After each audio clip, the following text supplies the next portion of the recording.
I won't take much time because we've got a full load for you. If you had a chance to get a little half-page program, great. If not, Charles has got some of those available and is glad to pass them out. It gives you the names and the titles of our lectures. Each lecture is scheduled for 25 minutes. I'm going to give you the introduction to the first three scholars, each one 25-minute lecture. When they're done, there'll be a 15-minute break. Our first speaker is Lawson Younger. Lawson is I asserted at a scholar's lunch today, and I will reassert today, and you can challenge me if you want. I think he reads cuneiform better than anyone else who's in the building right now. But if you want a cuneiform off a contest with him, you can do so. He teaches at Trinity Evangelical Divinity School. He teaches a number of Old Testament courses, Hebrew courses, but also languages from the ancient Near East. And we've got a number of his books in the library. He is one of the most accomplished scholars in areas of Assyriology and other such things. He will be speaking on Israelites and Judahites in Assyria and Babylon in cuneiform sources. And please understand, he knows this stuff because he's translated them. He's written on them. You're truly hearing a world-class scholar on this material. Next, we have James Hoffmeyer, who Jim is an Egyptologist at Trinity as well. There he is. He's got a new book out on some pharaoh from some time gone by who flirted with monotheism for a while, and it justifies a book before he got thrown out for being a monotheist. But anyway, so Jim is here and has been a presenter, and so Jim will go next on Judeans in Egypt after the fall of Jerusalem in 586. And then our third speaker is Richard Hawes. Richard is a friend of ours from England whose PhD is in the subject he will be speaking to us about. Did Edom annex parts of southern Judah following the fall of Jerusalem in 567-68 BC? And so these are our speakers. As you're picking up, we are dealing with the idea of what happened to Israel, or to Judah, let's be more correct, after the fall from the Babylonian times, which happened in 586 BC. And so what happened? Those are the issues that we'll be discussing today with these scholars. Each presentation, 25 minutes. If the scholar leaves time, there'll be 2 or 3 minutes of question and answer while we're filling in some other stuff and getting ready for the next speaker. And with that, I give you Lawson Younger. Okay.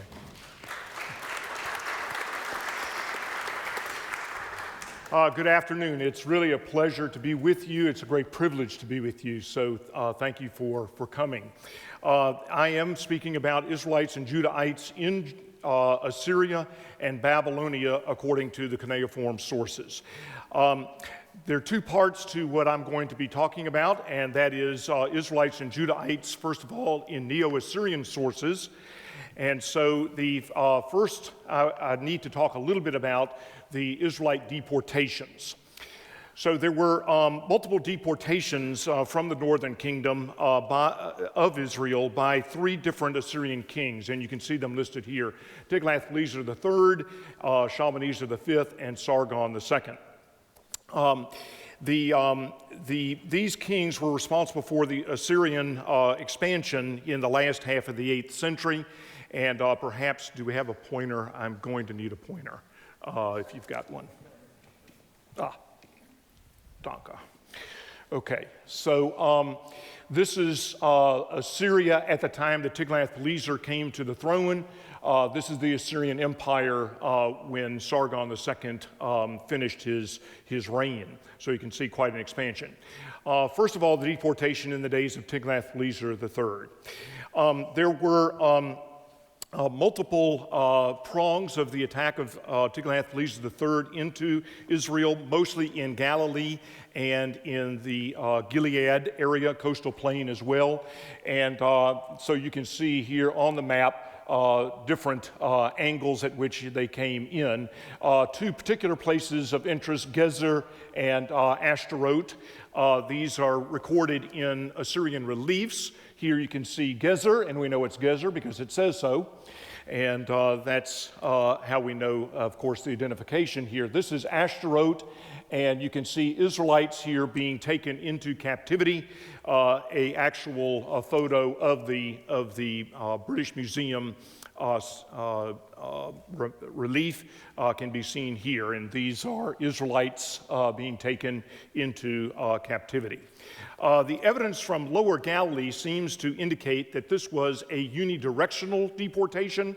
In other words, they only deported from one area and did not deport others back into that area. And so this was not the typical Assyrian practice. Normally it was bidirectional. And so some of these areas of the northern kingdom were basically depopulated. A number of surveys of Lower Galilee have shown that the population was about 17,600. There were, in fact, 13,500 deported from this area according to Assyrian inscriptions. So that means that the area was largely depopulated.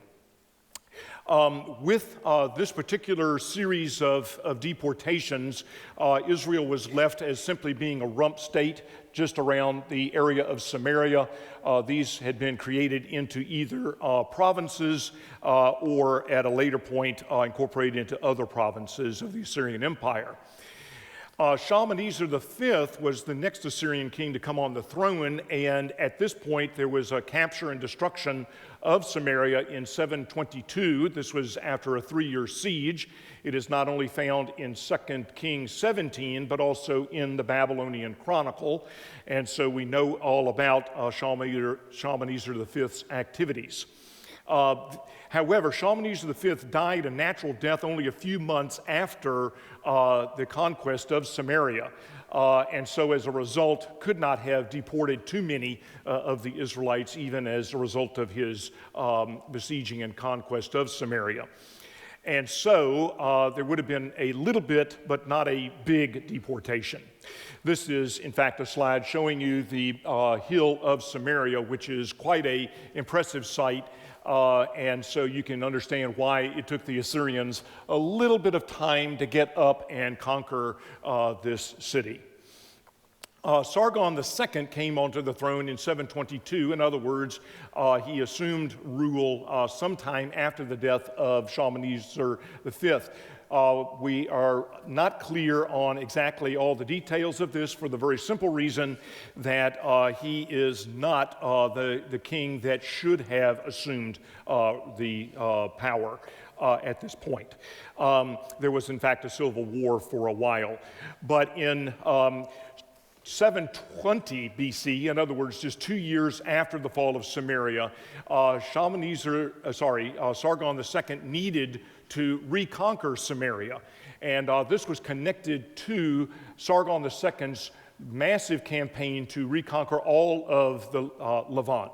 And he records in his inscriptions, as you can see here, that the inhabitants of Samarina, this is Samaria, who agreed and plotted with a king hostile to me not to do service and not to bring tribute to Asher, and who did battle. I fought against them with the power of the great gods, my lords, and I counted as spoil 27,280. In another text, we know it's actually 10 more people, together with their chariots and their gods in which they trusted. I formed a unit with 200 of their chariots for my royal force, and I settled the rest of them in the midst of Assyria. I repopulated Samarina, that is Samaria, more than before, and I brought into it people from countries conquered by my hands. I appointed my eunuch as governor over them, and I counted them as Assyrians. And this was then a bidirectional deportation that was the beginning of the process process of the creation of the people that we later on know as the Samaritans. This was a rapid reconquest of the city in 720 BC and a bi-directional deportation as the result was implemented. And 2 Kings 17:6 records the three places that the Assyrians deported the Israelites. And here you can see in red, Halak, and then Gozan, and then the towns of the Medes. Most people reading the Bible look at these and just keep reading. In other words, they don't look at a map, don't pay any attention to the significance of what is there. But we can trace these on a map, and in fact, Gozan is no question, is the place called Guzana, and it is here on the Habor River, which of course is in fact mentioned in the text here, okay? And so this is one of the places that they are deported. They are also deported to Halak, that is Halaku, that is the province that is just to the north and east of Nineveh, modern-day Mosul, and then to the cities of the Medes, as you can see here.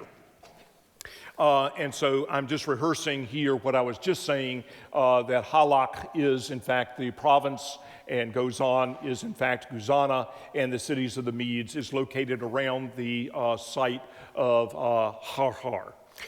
And so once again, you can see what I am trying to point out here. So the bulk of this lecture is really going to look at what we know about the Israelites in exile. So what I was doing there is just laying the groundwork to help you understand how they got there, okay?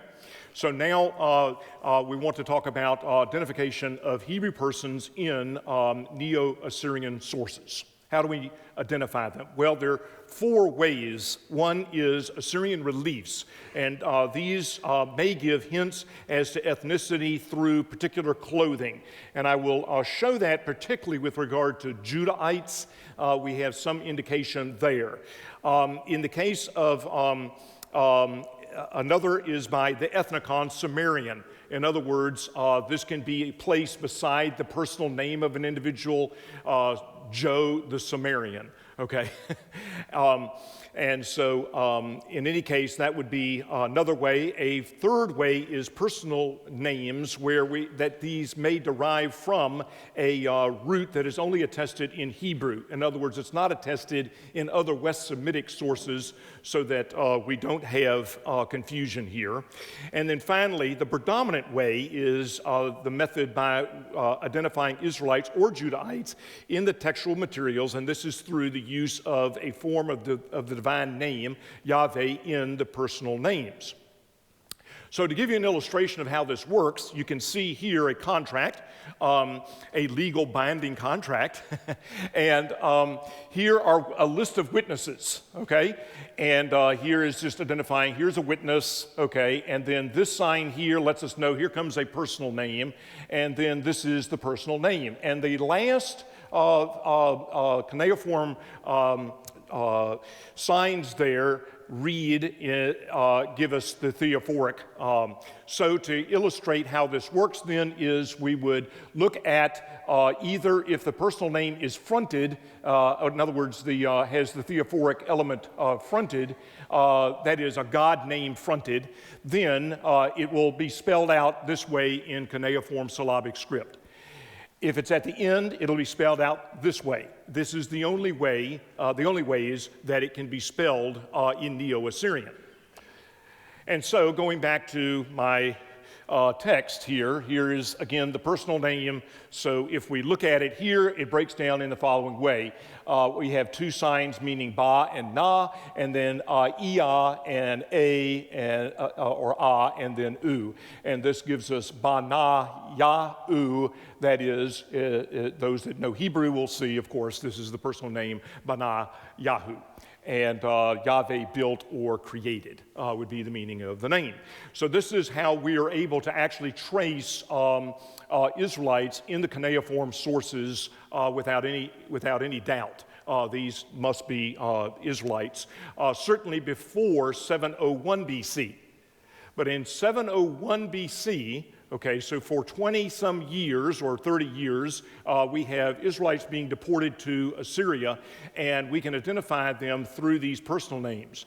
But in 701 BC, Sennacherib invaded Judah. This is the very famous invasion recorded in the book of Kings and also in Isaiah, in which Sennacherib attempts to conquer Judah. And we know from his own inscriptions that he claims to have deported 200,000 Judahites.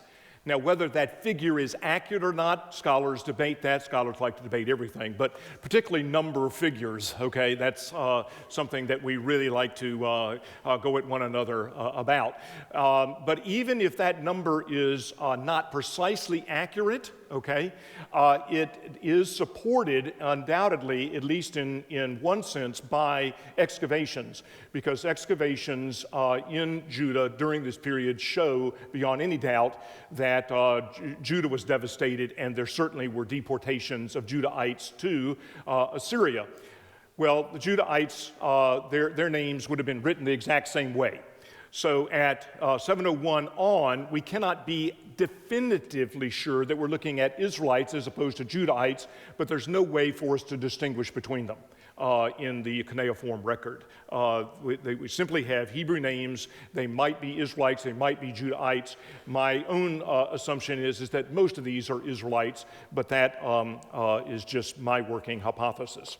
So Israelites actually found in the Neo-Assyrian sources. What we find, and that's a free advertisement for something that you really don't need. It's not a good software. I wish I didn't buy it.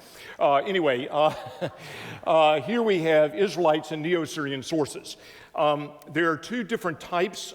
We understand that they filtered their deportees before they took them to Assyria. What they were trying to do is match what they needed with the skill set of the people there. So there were those that received preferred treatment or at least a reasonable treatment. This was a relatively small number. And then those who received hardship and bare subsistence. This was a large number of the deportees.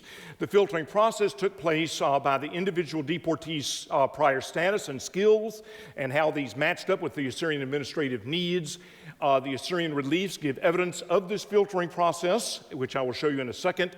Certainly, the emotional impact on uprooted individuals was massive, and this is beyond the scope of the time that I have in the lecture to talk about, but we certainly can trace some of that. And then, generally, nuclear families were kept intact, but extended familial ties were severed. The Assyrians did not allow extended families to stay together. They did not allow clans or tribes to stay together, so it is an extreme misnomer to talk about the lost tribes of Israel. They were not tribal. Furthermore, they weren't lost. They knew where they were, and the Assyrians knew where they were, and we now know where they were. So they weren't lost, okay? So there weren't any lost tribes, in there. And then all subsequent theories, and I won't go into those, are, yeah. All right. So Assyrian deportations were not death marches. The Assyrians were extremely concerned with their deportees getting there in good health, okay? So just to illustrate that particular point, I've quoted a letter here. I'm not going to read the whole thing, but what you can see here is very simply that the king is requiring these two fellows to be responsible for getting the deportees there. And in fact, I'm quoting here, 7 times over, you shall not be careless, for that you would die. These officials are held accountable with death if they don't deliver these deportees in good health. If anyone is sick, get them healthy, send them on. I'm summarizing for time purposes here. Here we can see a slide that illustrates the process of filtering. And so these guys are actually being interrogated. They're probably being interrogated for a number of different reasons, particularly since they are obviously bonded here. But you will also notice that they're being interrogated by 2 different scribes. One is writing in cuneiform script on a clay tablet, the other one in Aramaic on a papyrus. And this, of course, is quite interesting. There was a dual process of documentation in ancient Assyria. The Assyrian tortures and the emotional distress that would be inflicted on these people Post-traumatic stress disorder certainly was a very real factor for those that were being deported. Families were deported. Here you can see an Egyptian family being deported from Memphis. That's Memphis, Egypt, not Tennessee. Here you can see deportees being stopped along the way to give them sustenance. And once again, they were deported to the three places that the Bible, in fact, lists. And we have all kinds of evidence describing this. And I'm going to have to fly through this. I'm kind of sorry, but I have other things I want to talk about. So, those that received preferred treatment were military. Military folk often received extra special treatment. And one of these is found in what's called a horse list. And this block that I have blocked out here is a list of 13 individuals who are identified in the text in this line right there as Cimmerians. And they are 13 charioteers, Israelite charioteers, that have been incorporated into Sargon II's army. And they are given rations here in this text. This is just illustrating chariots. Officials were also sometimes treated in marvelous ways. Many of these would have been located in Kalku, which was the capital city of the day.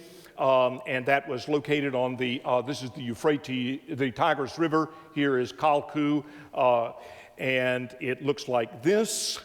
And this is actually the main mound that has obviously been excavated considerably over the years, and the palace would have looked something like this. So this would have been the place where some Israelites were actually serving in high court positions. Priests, we know of priests, we can track some of them as well, including priestly singers and some guys doing some music as well. They're being deported. Skilled laborers were needed for building projects, particularly the building of Dur Sharrukin.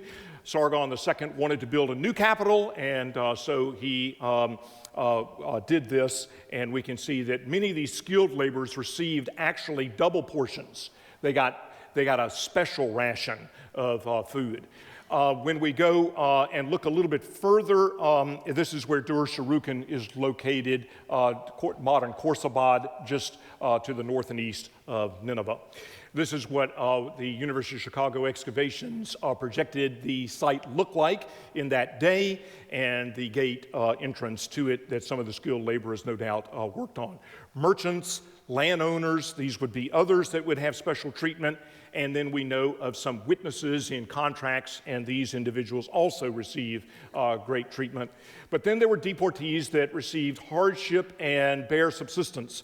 And so agricultural workers would be one. Here's some hard labor going on in the fields. Forced laborers, these would have been used to build in construction. We actually have a letter that documents Israelites receiving this bare minimum, 1 ka, that's 1 liter of grain per day, which will keep you alive, but you will not do well just on that amount.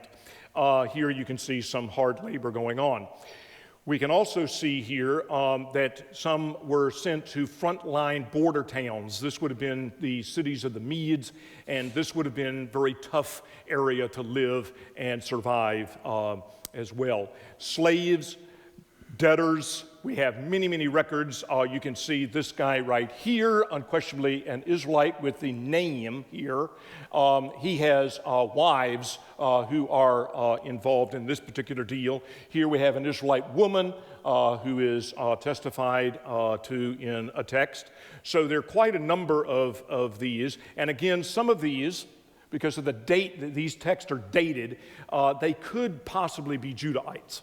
I cannot say absolutely that they are Israelites. Now, Judahites in Neo-Assyrian sources, we can see that, first of all, we have a tablet dated to 660 BC, and this particular debt that was incurred by this man, who received from a man by the name of Adoni-Ak. This is undoubtedly a Hebrew name. It could possibly be Phoenician, but I think it's very likely otherwise. 3 homers of wheat, but it's done by the Judahite seah. This is a measure. You can see the length of the amount of grain measured that this is, and this was part of the loan. So we know this man was a Judahite because he's using this seah. I told you that in some cases we might be able to trace Judahites in the archaeological record. Here you can see a little dark, but these guys have a special headdress. And we can see that this group, this gang right here, also has that same special headdress. And here you can see a close-up of that headdress. This is a very likely identification of Judahites in Assyrian records through this kind of record. Dominique Colon has argued this in an article of 2005. Here we can see a royal guard also with this same headdress that is being worn. Judahites in Neo-Babylonian sources, okay? So a few words on this. Here is the famous Ishtar Gate of Nineveh in the Berlin Museum. Here is a reconstruction of what Babylon looked like in the days of Nebuchadnezzar. And you can see the Ishtar Gate here. And this has been reproduced in many cases. So Judahite deportations. There were 4 of these. If you take Daniel 1:1 seriously and consider it to be historically accurate, then there is a deportation of at least a few folk in 605 BC. And then a major deportation, however, takes place in 598, 597. This is Jehoiachin, the king of Judah, together with the king's mother, wives, officials, etc. About 13,000 people were taken into captivity at this time. Then the fall of Jerusalem, we have a deportation of 832 persons. Many others were executed at this point. I want to add that this number, we tend to think that number is absolutely accurate, but that is simply Jeremiah listing people, and that may be simply a number of particular elites and not necessarily the whole lot. And need to keep that in mind. And finally, there was a further deportation in 582. The Babylonian Chronicle happens to chronicle this particular event in 598, and this is a copy of that. We know that quite a number of these Judahites end up in places identified along with other deportees. The Assyrians did one kind of deportation. Nuclear families stay together, everything else you assimilate. Whereas the Babylonians do not force that. And in fact, we can see here that there was a house of Tyrians. This is a place name. This is an actual place near Nippur in Babylonia. Sidon, Ashkelon, these are Philistines that have been taken there. A house of Hamatians, some Arabs, and then finally, and most recently, there has come to light a place called Al, that is the city, that is the word for city, Yehuda, that is Judah. And so we now have a group of texts actually from this site. So right in, here is good old Babylon on the Euphrates River. Here is Nippur, and we have this Al Yehuda, the city of Judah, located somewhere in this area. I've put it slightly to the north, but we actually don't know exactly where it was in relation to Nippur. In any case, the identification of Judahite persons in Neo-Babylonian sources works the same way that we have in Assyrian sources, only the cuneiform spelling is slightly different because Babylonian dialect is different from Assyrian dialect. Okay? And so the front end, the way of writing looks very similar to the Assyrian, but the back end absolutely different, because the Ma actually stands for Wa, and hence this is the spelling of the Yahvistic theophoric in the Neo-Babylonian script. And so an example of this can be seen here. Akiyama is actually Akiyahu, and this is how you write that name in Neo-Babylonian. So again, we can identify these individuals. We also, then Judahites in Neo-Babylonian sources, first of all, Jehoiachin. Jehoiachin, the actual individual deported in 598, 597, is attested in a ration text. Okay? And as a result, I'm not going to obviously read all of this, but you can see here in the very first part, it is, that's how you write Jehoiachin's name in Neo-Babylonian, and he's actually identified as the king of Judah, along with a number of other Judahites that are there with him. Okay?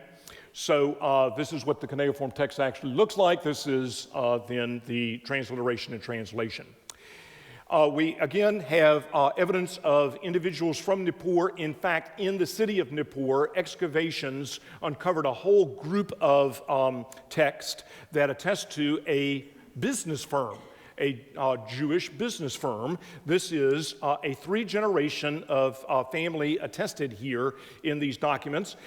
They were involved in the banking, in particular in estate management, and the archive gives information on not only their lives, but also about another 100 Jewish families that are there in the city of Nippur and the surrounding area. And they leased lots, did all kinds of business deals of various sorts. And again, we can trace them. The first generation has Hebrew names. Second generation start having Neo-Babylonian names. And once again, here is Nippur, and there is then also a place called Zippor, just north of Babylon, another set of Jewish folk that we can trace there. And I've actually laid out for you their family tree. And we can actually trace them, and you can see that these are two brothers. This is another brother, and then this is a fourth brother. And you can see here that they have Hebrew names. In fact, this is Mardukah. That's actually a Babylonian name that we have in the Bible as, of course, good old Mordecai. And so this is an example of what I'm talking about. But then here is another Hebrew name. He marries, the italic here is women, and he marries a Babylonian, and then he has children with her. We can trace some of them, and a daughter who marries another Babylonian.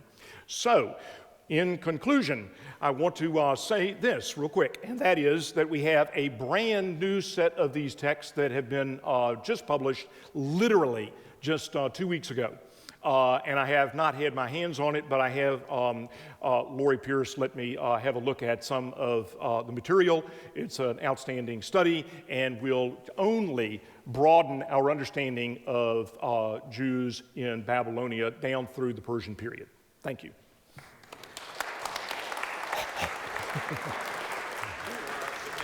Good job. Thank you. Okay, Jim Hoffmeyer up next.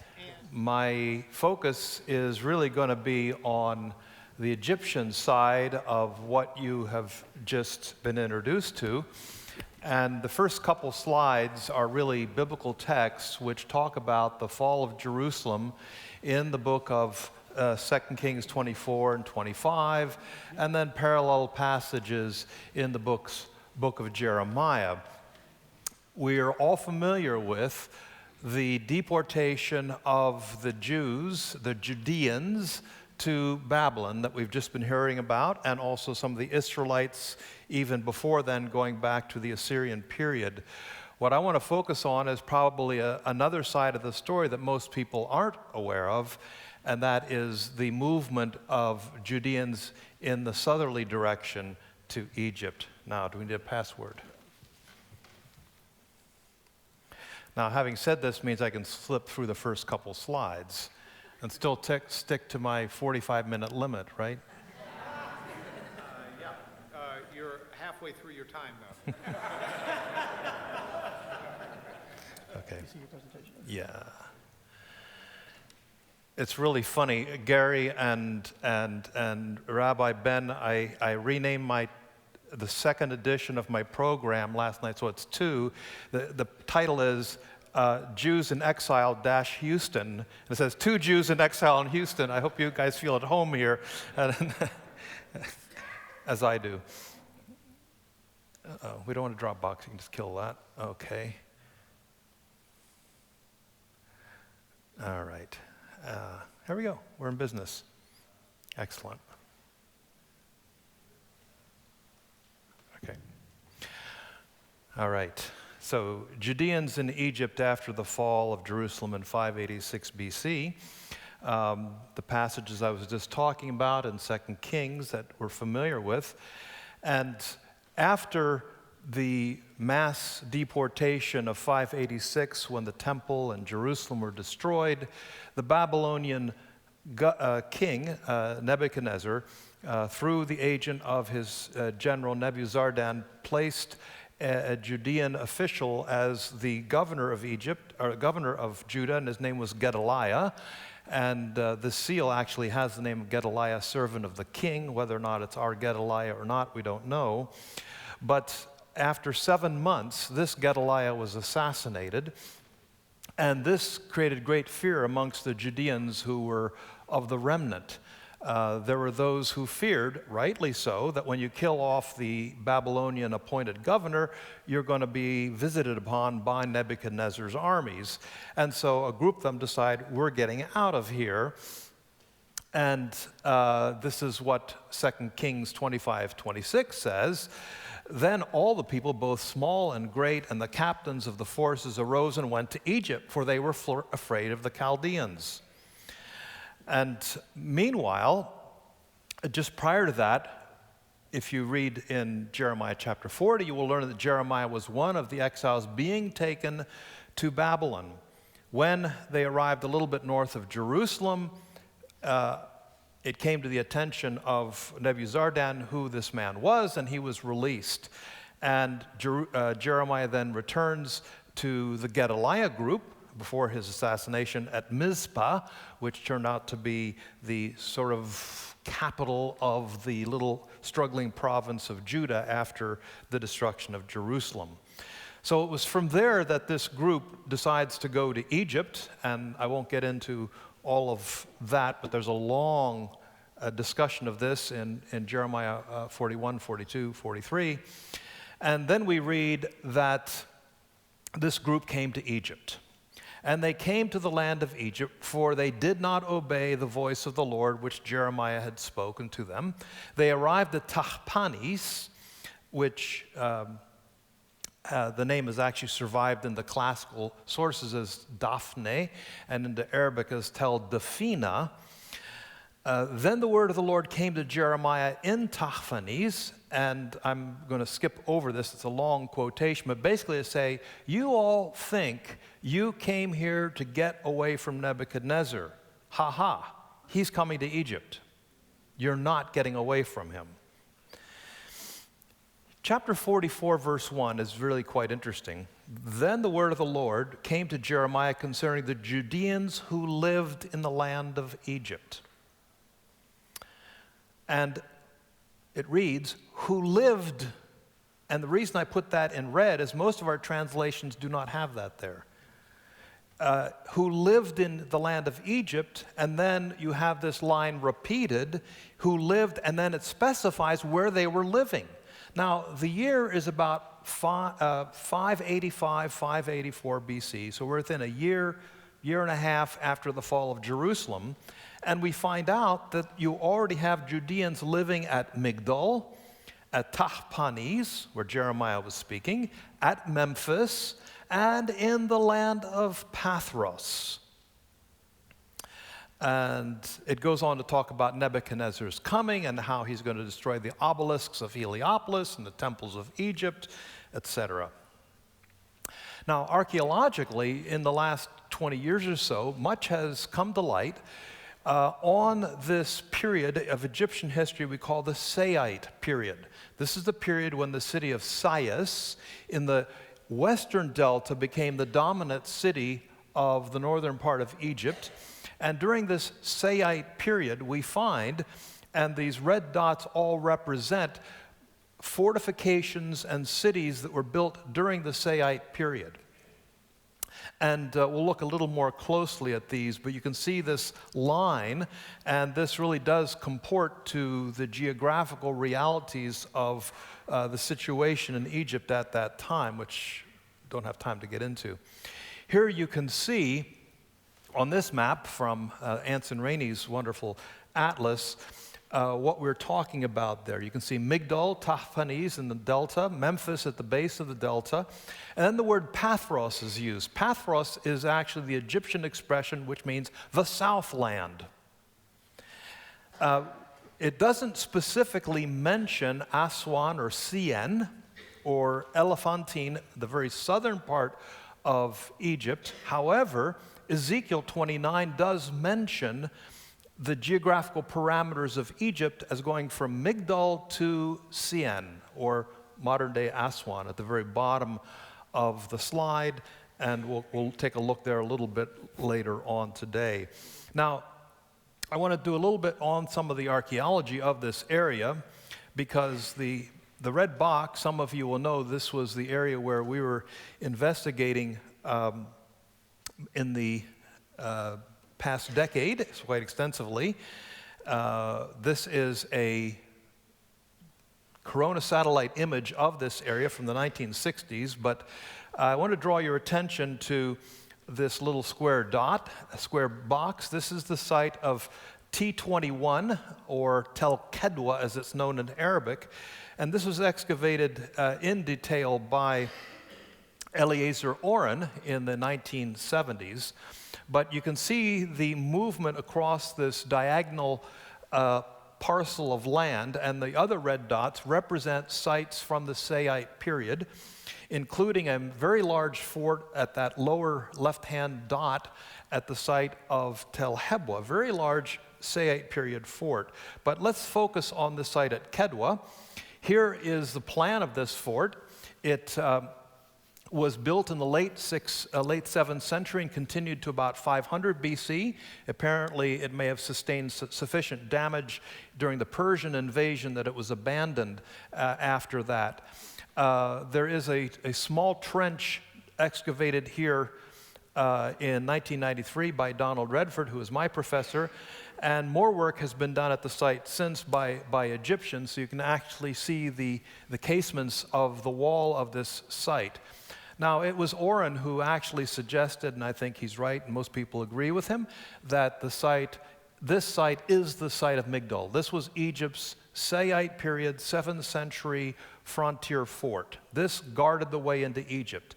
This was the Migdol that is mentioned in the book of Jeremiah and the book of Ezekiel. Interestingly, Oren did discover at the site Judean type pottery, which he suggests there was some sort of direct contact with Judean centers, or it may actually signal the presence of Judeans. I think both are possible. As I said, this site flourished for a little over 100 years. Massive fort, about 40,000 square feet, a big military fort to guard Egypt's entry point. Here you can see in the foreground the excavations at Tel Kedwa, or Migdol, and off in the distance you can see on the horizon another tell, or a mound, popping up, and that is just a little over a mile away, and this is the site of Tel El Her. This fort, this site actually becomes the inheritor, the successor site to the nearby Tel Kedwa. So from the Persian period through the Greco-Roman period, this site was known in Greek texts as Magdala. So it preserves the ancient Semitic name Migdol, which, by the way, is the same name for an even earlier fort that goes back to the period of the Exodus and the period of the Ramesses. There was a fort here. The site continues to be excavated by our French colleagues, Dominique Valbel and her team. And what's interesting is that Migdol is specifically said, and by the way, that's Migdol Kedwa, is specifically said to have Judeans living in it when Jeremiah arrived.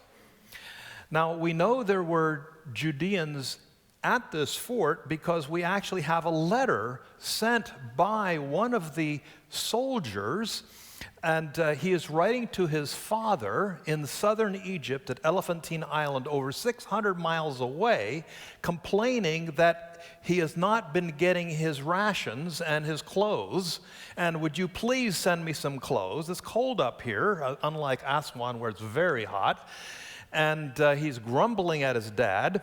And let me just read part of this. Greetings to the temple of Yahweh, but it's Yahoo in the text. These are written in Aramaic, in Elephantine.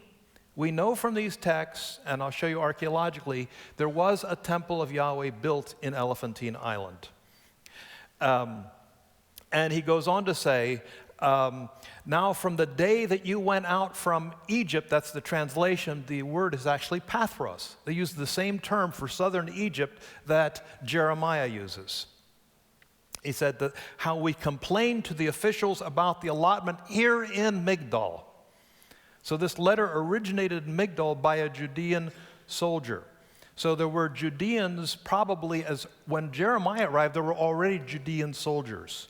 When did they get there? It may be as early as the death of Josiah, when the Egyptian pharaoh Necho II took the successor, Shallum, or Jehoahaz II, as his throne name, took him back to Egypt and perhaps a contingent of soldiers and so on. But from this time on, there seems to be a regular Judean presence in Egypt. Interestingly, as Dr. Younger's presentation showed us, the Assyrians and the Babylonian successors thought very pragmatically. You guys are soldiers? Good. We have a place for you to work. Oh, you're builders? We have a place for you to work. So it's not unlikely that those who were professionally soldiers in their previous life in Judah now became soldiers in Egypt or mercenaries. And the Egyptians at this period were noted for their mercenary foreign army. By the way, Jeremiah knows about it. He talks about it in Jeremiah chapter 46. Now, as regards to the site of Tel Daphne or Daphina, what you're looking at here is a rather interesting satellite image on the left, and then an architectural plan of the site based on the right. Now, if you go back to over 100 years ago, the area marked there in that little box was excavated by Petrie, and he was absolutely convinced that what he had found was this major fortification, and that this was a military site founded by Psammiticus I, the great Psamtik I. And ever since then, I've checked literature all the way up till just a few years ago, and this is said to be the major military site of the Saite period in the north. Now, with these new satellite images, you can actually see the outline of a very large temple, and there you see it on the right. And around this big temple and administrative complex was a large wall, which Petrie knew about. And here you can see it on the right in the plan. So as of 2009, there's been a publication by Geoffrey Spencer from the British Museum, along with Francois Leclerc, who now excavates Tanis, and our Egyptian colleagues, and they're now saying this was not a major military site. Petrie got it wrong. He based it all on this little area that he dug. It is a major temple site, administrative center. Yes, there would have been military there, but the whole nature of this site is now being rethought, and the literature is saying it's very different. But one thing Jeremiah seems to be saying, and perhaps what this little area Petrie dug at the center of the site, Jeremiah referred to it as the house of the king, the king's palace. And so probably that's where the palace was located and where Jeremiah and his colleagues would have spent a little time. But interesting to note, this major administrative center with soldiers, with temples, etc., also had Judeans in them when Jeremiah arrived. Now let's go to Elephantine Island. And Elephantine Island is part of what we call the first cataract. You'll notice the right side of the Nile, there's this grayish color. It's actually pink granite that protrudes through the sandstone natural rock of the area, thus forming this cataract in the Nile. At the very top of this is where Elephantine Island is. And here was Egypt's southern frontier, and from time immemorial there were forts located here to defend Egypt from the Nubian aggressors to the south. Elephantine Island was the domain of the ram-headed god Khnum, and there was a major temple to Khnum. And here there was a major Jewish colony of mercenaries who lived, and literally hundreds and thousands of Aramaic papyri have been found, which tell us about the lives of the Jews who lived on this island. And we have entire archives of certain families. And I'm going to read from this particular text. It's interesting. This is a marriage contract between a man named Hananiah and his wife Tamut. And they married in 449 BC in the 16th year of Artaxerxes I. And like we saw with the previous presentation, there are witnesses on this document, and almost all the names are Hebrew. So we have Nathan, the son of Hananiah, wrote this document. So he's the scribe. And the witnesses were Nathan, Gadul, Menachem, son of Zakur, Gemariah, the son of Mahasiah. Some of the very names we find in the period of Jeremiah. We also have a deed of manumission. My wife was spelling my everything last night, checking my spelling. Says, "What's that?" So that's a word you may not know, but that's for the release of a slave. When you write a decree releasing somebody from their slavery obligations. As it turns out, the wife of Hananiah was actually bound to another man in the community, and here they release her in the year 427, 20 years after they've been married, which is the 38th year of Artaxerxes I. And we read, at that time, Meshullam, the son of Zakur, a Judean or Jew of Elephantine fortress and of the military unit, etc., etc. So this man was connected to the military. And again, Haggai wrote this document. Haggai, good name we all know in the Bible, of Elephantine, at the dictation of Meshullam, etc. But one of the witnesses happens to be a Mede. So you do get this sort of ethnic mix of the peoples of that part of the world. One other thing we learn about this interesting family, Hananiah, and they must have lived a long and happy life, because here they are about to sell their house and downscale to a small apartment somewhere. And here they are 47 years after their marriage, downsizing and selling their house to their son-in-law. And things haven't changed. In any event, why this is interesting on a number of levels, one of which we learn is that Hananiah is an official connected to the temple. He actually has some sort of official priestly title. And in this deed of sale, we have a description of the house, its size, and it's very interesting because it gives us the layout of the little Judean community there. On the west of it, the house is the temple of Yahoo. So west of the house is the temple. And the street is the King Street. So we named the main drag.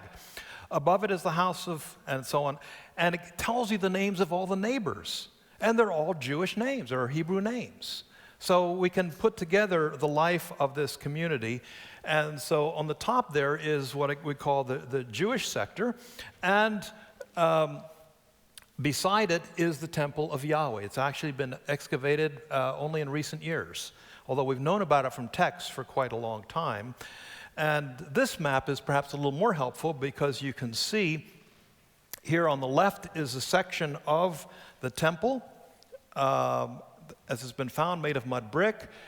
And we have the residence of Khnum city, and then the temple of Khnum just off to the side here. All right, I want to take you to one more thing, and with that, well, two more things, and I'll close. According to this, I've gone 19 minutes. According to this, you've gone 20 minutes, 53 seconds. All right. There is a site in northern part of Egypt, just north of Cairo, called Tel al Yahudiya, which means the Mound of the Jews, not surprisingly, because there a temple was built by one Jewish priest named Onias III, who fled from the Seleucid king Antiochus. He fled from Jerusalem, came to Egypt. The Ptolemaic kings were very happy to have a disgruntled person from the Seleucid realm, and he was apparently given a contingent of soldiers, and according to Josephus, he built a temple. This temple was discovered archaeologically in the 1880s, early 1880s, by Edward Naville, and then in 1905, Petrie did more work there, and I'm going along rather quickly. But Josephus describes it as in the Heliopolitan Nome, right where we are. He built a fortress and a temple, and so on. What you're looking at here is, in the foreground is the Hyksos period rampart from the 17th century BC, and that mound over the top is the mound on which this Jewish temple was built by Onias. And here is Petrie's plan. And right there in the red is where this temple was built. Now, I've never really looked into it all that much, but I did it for this presentation, and I'm amazed by what we see. You actually have a tripartite temple, just like the Solomon's temple and the Herodian temples of Jerusalem, with the double pillars and the porch area, the inner court, the holy place, and the Holy of Holies. The other things that shocked me is that Petrie published these few little fragments from this temple, and they look very much like the type of important architecture that we have from Judah and Megiddo and elsewhere in Israel. So it looks like this temple is really trying to replicate Solomon's temple architecturally in a number of ways. Petrie found this wall with embossed ashlars. Again, this is nothing we're accustomed to seeing in Egypt, but if you are in Israel or Phoenicia, then you're very familiar with this type of architecture. So it seems that this temple, built around 150 BC, that continued all the way down to 1 year after the Temple of Jerusalem was built, destroyed in AD 70, this temple flourished in Egypt. Well, I'm going to skip over this Jewish. Let me just end with a rather interesting new discovery. Jeremiah refers to Nebuchadnezzar as a lion has gone forth from its thicket, a destroyer of nations has set out, to describe Nebuchadnezzar. And I want to take you, well, I'm going to skip over this very quickly because up till now, the only known clear identifiable destruction from Nebuchadnezzar's invasion was this part of this residential area, Tel el-Maskuta, discovered in 1979 by Jack Holliday. In 2011, at Tel Dafina, this partially, well, it's mostly preserved, but part of it's missing, as you can see, is a large stela of the pharaoh Apries or Hafra. And it's dated to year 7. And year 7 works out to be the year 582 BC. 582 BC correlates with the very year that Nebuchadnezzar's armies came and did a mop-up operation after the death of Gedaliah. This is the first reference we have, according to Dominique Valbel, textually. The Bible doesn't talk about it. The Babylonian Chronicle doesn't talk about it. The first time we actually have indications of a Babylonian invasion, and it correlates with the very year that Nebuchadnezzar came to Judah, or Nebuchadnezzar's armies came to Judah. So this is just a new text discovered in 2011 and published last year. So this refers to Opry's preparing for military attacks against the Asiatics, and that has to be the Chaldeans. So we began with Jeremiah's promise that Nebuchadnezzar was coming to Egypt, and now we actually have some sort of evidence that he did come, and there to encounter both Egyptians and perhaps some of the very Judeans who fled Jerusalem were there on the front lines fighting to try to keep him out. Thank you.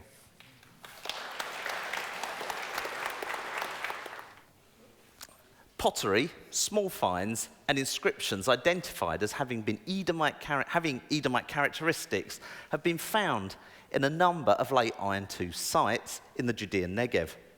And these sites, in fact, extend from Tel El Khalifa in the south to the land of Gerar in the west, to Tel Arad in the north, and to En Hatzeva in the east.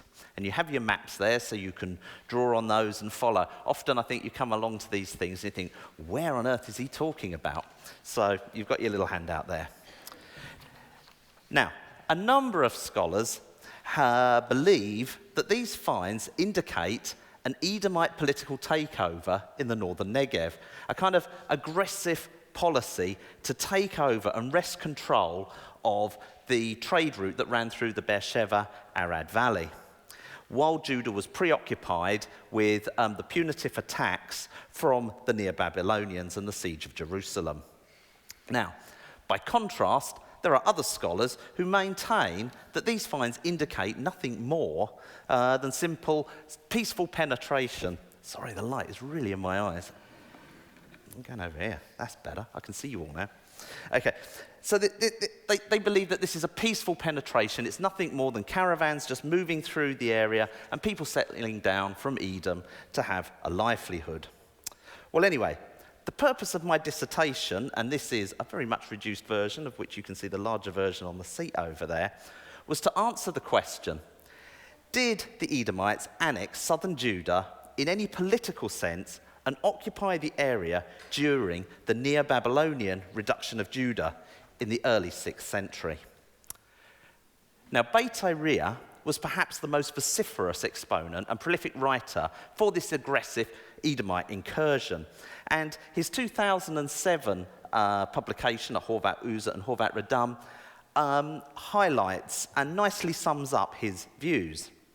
In the first place, he believes that the fortification of the eastern Negev in the mid-7th century forms a defensive ring to stop the penetration of Edomites into the area.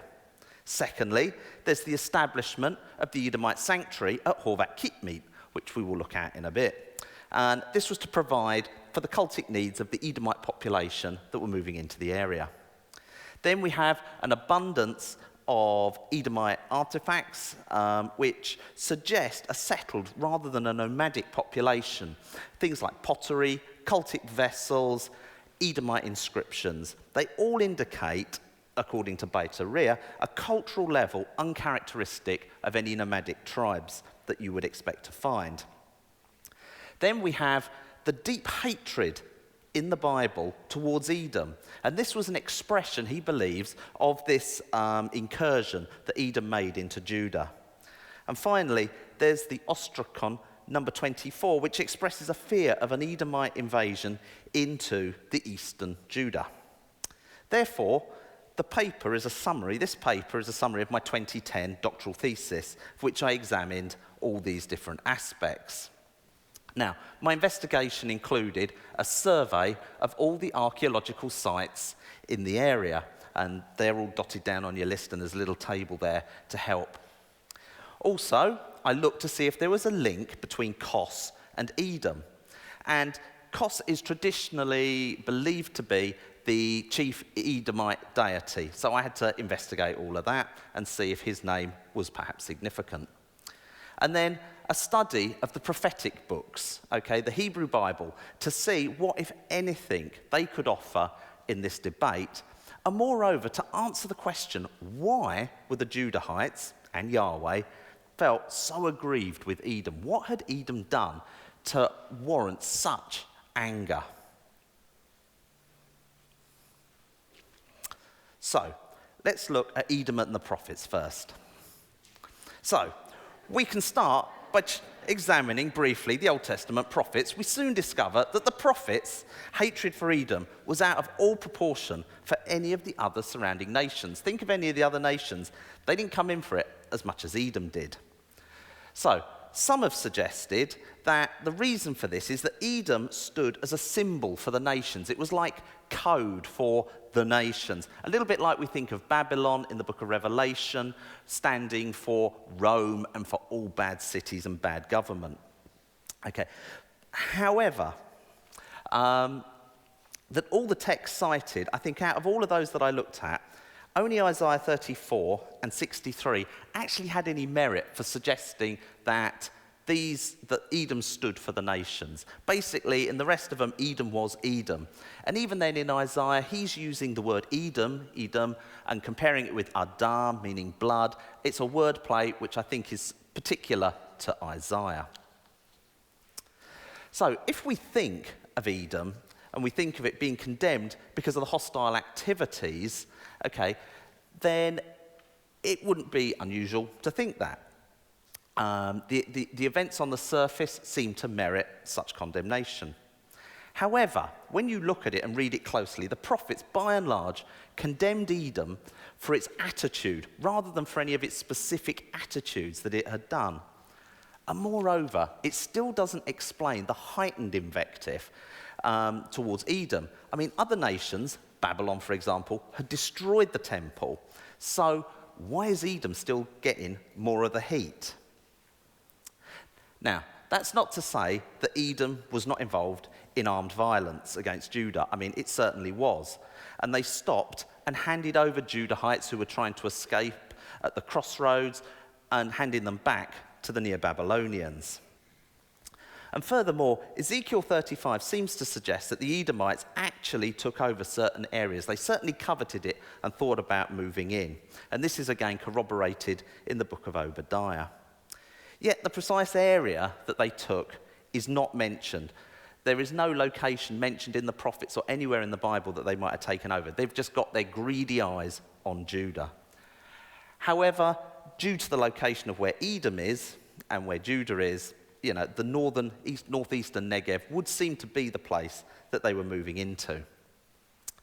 Now, as I was looking at this and thinking these things over, I came across a very intriguing suggestion by a guy called Eliasis. Now, he says it was not Edom's participation in the destruction or even their annexation of some parts of Judah that led to the exceptional attitude towards Edom in the prophetic text. It was not what had been done, rather it was who had done it. It was Edom, and who was Edom? It was a fear. It was the ideological and theological significance of who Edom was, that Judah assigned to Edom's actions, that led the prophets to focus on Edom. It was the fear that Yahweh was reversing that birthright in Esau's favor that had to be addressed. And you get that very intriguing bit in Malachi. He says, you know, how have I loved you? Jacob have I loved, Esau have I hated.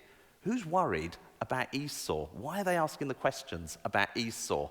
Well, Eliasis thinks it's got something to do with this, them taking over the land, this reversal of this birthright. So in summary, the Old Testament says very little that can conclusively indicate that Edom annexed the northern Negev during the Neo-Babylonian period. Nonetheless, if Assis is right, and you know, I think he's onto something here, it's about the feared birthright reversal in favor of Esau. Then the loss of the land to Edom will play no small part in that anxiety.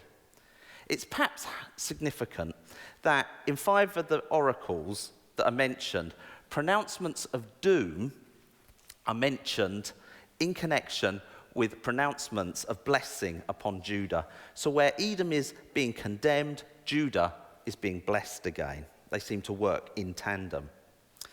Now, let's move on to the material culture. But before we look at the material culture of the sites, we need to ascertain what it is that we're looking for and why we're looking for it.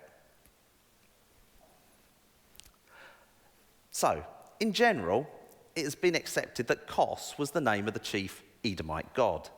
And therefore, it would seem reasonable that one of the proposed indicators for identifying an Edomite presence at a given site would be the discovery of inscriptions containing the name Kos. Sorry. And there's some there, and the Hebrew didn't come out thanks to Apple. But if you can read Paleo-Hebrew, that says Kos. Okay then. So looking for these inscriptions, either the deity's name, as it is there, or as a theophoric compound of a personal name, which would suggest maybe it's an Edomite with a Kos name, like we saw earlier with the Jehudahite theophorics that Lawson was pointing out. There's much I'd love to say about Kos, and I've given the whole papers on Kos and things like that, but time prevents me, so we shall move along. So, let's look at the Edomite pottery. And one of the more distinctive features of Edomite material culture is their lovely decorated ware. Okay, this decoration is most commonly in the form of black and sometimes coloured bands. Painted decoration, in fact, occurs on all types of pottery except for cooking pots and lamps. The decorations are mainly lines and bands, and the most common types of decoration are in arrangement of concentric horizontal lines and bands. There are other types as well, with zigzags, triangles, and things like that. And the most common forms of plastic, that is where they've actually made some mouldings into the clay, that is found in this decorated ware, is this denticulated fringe on the rim of certain bowls and tall pot stands. So such triangular denticulation, in fact, is considered indicative of Edomite vessels. So if you're in any charity shops and you see anything like this, you'll know you're looking at Edomite ware. Now, some scholars have in the past perhaps overzealously interpreted the mere presence of this ethnically defined decorated pottery at a given site as evidence for the occupation of a particular group. But if you look at these examples of the distribution of Philistine ware, of which you can't actually, all the dots where they are, and the Midianite ware, no one for 1 minute is suggesting that this was the occupation and this is where the Philistines all went to. Often this kind of decorated ware is high-end, tradable, high-value goods like your Wedgwood ware and all your nice antiques. People would like a bit of that, thank you very much. You're going to trade it. It's not the stuff you eat off every day. So we have to be very cautious about how we interpret these nice decorated wares. So, foodways and food are becoming increasingly recognised as a means of identifying differing ethnic groups. And there are many anthropological studies that now look into food. And they concluded that dietary patterns tend to be very conservative, symbols of ethnicity, in that foodways are the most resistant to change by certain people groups. Food is considered one of the primary symbols of cultural identity and group solidarity. It certainly was in my grandparents' day. I mean, these days we tend to eat whatever we like. Unfortunately, the faunal remains that we found from these respective sites are few and far between.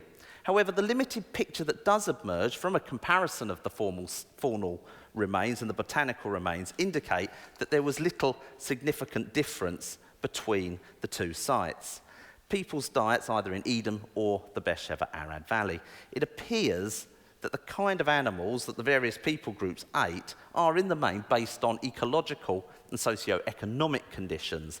The diet appears just to be typical of the sort of stuff that you can buy in the shops in those kind of areas. But notwithstanding this conclusion, further recording of faunal remains might help clarify this picture, although I'm not going to hold my breath. In spite of this lack of no difference between the different sites, it is possible that we might be able to distinguish in the different people groups through looking at cooking pots. Cooking pots are now considered perhaps the subtlest indicator of the presence of direct influence on a distinct cultural group. People are most comfortable using the style of vessel with which they learnt to cook. The shape and the material of the cooking pot appears to reflect a certain culinary tradition. Therefore, we discover an Edomite cooking pot in southeastern Judah. It begs the question, why would anybody, other than an Edomite, want to make a cooking pot that is typologically the same as the sort that you find in Edom? The distinguishing feature that I see that labels these cooking pots as Edomite appears to be a distinctive lip at the top of the pot there. It could be that they had a lid on, but no one's ever said that they've ever found any of these lids. It doesn't seem to add anything to the cooking pot, so why not just use a Judahite cooking pot? The other question it begs is, for what market were these Edomite-style cooking pots used if they were just trade items? So let's turn and see what the southern Judah sites have to offer. So, in the far west, the site in the region of Gera, Tel Serah, Tel Haror, and Tel Gemma appear to have already been destroyed by one of the Sayat dynasty's pharaohs in the middle of the second half of the 7th century BC, long before the proposed Edomite occupation. Looking at the destruction layers, that's when they met their end. Edomite ceramic finds are very few and far between, and they're devoid of any cooking pots. The picture suggests that the Edomite remains found in these particular sites were imported by trade. Then, in the far south, we have Tel El Khalifa. This appears already to have been under Edomite control before the beginning of the 6th century, and the Deuteronomist records that. Now, it says that Elat was recovered for Syria, but it's probably a typo, and it should read Edom. Aram and Edom in the Hebrew look very similar. The pottery assemblages there, 75% Edomite cooking pots, and epigraphic material. This is the Kos Arnol seal handles, and these appeared on a lot of pots and things down there, Kos being the Edomite god appearing in that. However, when Tel El Khalifa was destroyed is less certain. We're not sure when it was destroyed. The pottery typology and the paleography of the forms of writing means it's possible that it could have carried on to the end of the 6th century. If this is the case, then I'm proposing the best candidate for this destruction would be Nabonidus, one of the last Babylonian kings, as part of his campaign to conquer and occupy Timur in Arabia in 552. So, the case for who controlled En-Hatsiva and when, again, is not clear. This is compounded by the contradictory reports, and some of which are unpublished, which makes it all very difficult. Now, maybe they've been published since I wrote this, but I haven't seen those yet. Maybe someone could tell me. There's been much written on the cultic remains there, and often in the popular press, these are the things that you'll read about. If it were an Edomite shrine, it's surprising that we find no mention of the god Kos there, but however, we should bear in mind no mention of any gods were mentioned there. The only link to suggest that this is possibly an Edomite cultic place is the similarities between some cultic-type heads found at Busira in Edom, and also these ones that were found at Kitmit, which I will demonstrate later, I think is Edomite. So they're a bit similar. The pottery found there, although not in a stratified context, was also Edomite, and these were Edomite cooking pots. So given En-Hatsiva's geographical location, Tel El Khalifa to the south, Busira and Taliwan, which are Edomites just across the board, and the pottery assemblage, it seems highly likely that it was the Edomites who were in control, if not before the destruction of Jerusalem, certainly afterwards. En-Hatsiva is just too far south to have been well maintained and garrisoned by Judah in this particular period.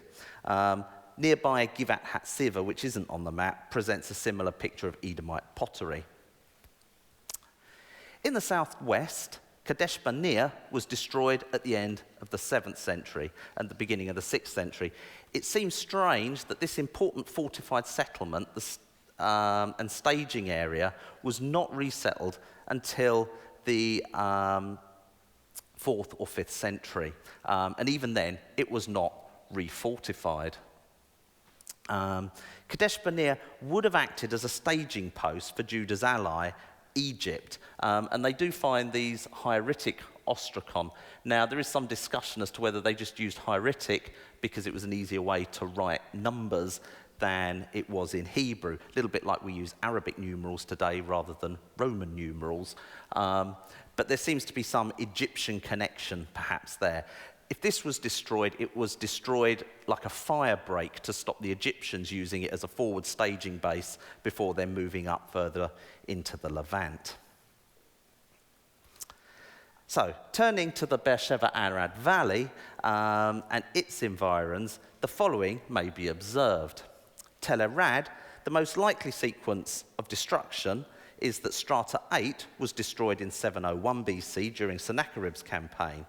Strata 7 was destroyed then late in the 7th century BC, probably by Pharaoh Necho. And Strata 6 was destroyed in the early 6th century, probably by the Neo-Babylonians.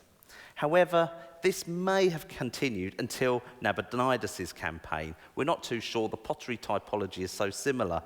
But nonetheless, the Edomite pottery in both destruction levels was negligible, which suggests that the Edomites never bothered occupying it anyway. Now, one of the intriguing things is this ostraca inscription number 40, which, as I said, Beit Ariah makes quite a thing about. Unfortunately, this was found in a non-stratified context, so when this actual dialogue took place and what it refers to is difficult to know. But the main thing is that the king of Judah should know that we cannot send the whatever it is, and it talks about the evil that Edom has done, although has done has been reconstructed. So we're not really sure what the evil was that Edom was doing or when they were doing it. So as intriguing as it might be, we can't put a whole lot of store on this one, ostraca. Nearby Horvat Tov also records no Edomite finds. So Beersheba 2 did not contain, Beersheba 2 did contain the Edomite pottery. Unfortunately, this was destroyed by Sennacherib in 701. And Beersheba 1 contained no Edomite finds. So again, the Edomites weren't in Beersheba at that particular time. In fact, intriguingly, by the 4th century, there are a number of Aramaic ostraca that are found there with Kos Theophorus on it, as in the 4th century they'd found Arad as well, which are attached to the Idumeans. But yeah, the Edomites weren't there in the intervening period, and it doesn't seem to indicate when this was resettled. So then we have Horvat Uzzah. This was destroyed sometime between the end of the 7th and the beginning of the 6th century BC, and the Judahite pottery and the Hebrew ostraca suggest that Judah was still in control when it fell. There is a baffling composition of Edomite cooking pots. So there's Edomite cooking pots, there's Judahite cooking pots, and there's also coastal Philistine-type cooking pots there. And it's a big mix match of these pots. It may suggest that Edom and Philistia were working with Judah at the time of its destruction. There might have been a mercenary garrison there or something. And when we read, there's an inscription there, in inscription number 7 in the Edomite ostraca that talks about, there's the different cooking pots, Said Lumelech to Bubble, are you well? I bless you by Kos. So there's this interchange between somebody who's blessing somebody by the Edomite god, but it seems to be still a Judahite garrison. So the picture's a bit confused here at this place. But certainly, according to Jeremiah 27:3, Edom felt politically inclined enough to send envoys to Jerusalem at Zedekiah's behest to discuss an anti-Babylonian coalition. So they could have been working together. However, they were probably astute enough to jump ship when events began to unfold.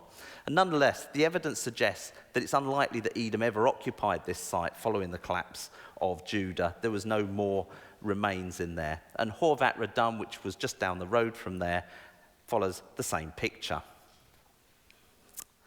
So then we get the pottery assemblage. That's Horvat Tov. So Tel Era. The pottery assemblage from Tel Era Strata 7 appears to have been destroyed again in 701 during Sennacherib's campaign. Strata 6 was destroyed at some time during the 6th century. Whoever destroyed Tel Era would have had considerable military technology to go up that hill. It is quite a formidable thing, and the Edomites probably just were not going to be up to doing that. Furthermore, there was only a few shards of Edomite and coastal cooking pots that were actually found in that final destruction layer, and it was probably destroyed by the Neo-Babylonians in about 586. At Tel Aroa, that was destroyed some point in the 6th century, but it was difficult to be more precise. There are lots of confusing reports about this, but there were mixed assemblages of Edomite and coastal and Judahite vessels there, and it's kind of a bit of a cosmopolitan place there. And the people that have recently published the data on this place think that it was a caravanserai, this sort of trade place that was going on. So it's not clear what was going on there at Tel Aroa, whether the Edomites continued with that or not. Then we get Tel Massos. So Tel Massos does not have any Edomite assemblage that would suggest an Edomite occupation. There's an absence of all cooking pots and inscriptions, and the mix of ceramics that they find there would suggest again that this was probably just a caravan stop on the way. And it was also destroyed in the 6th century.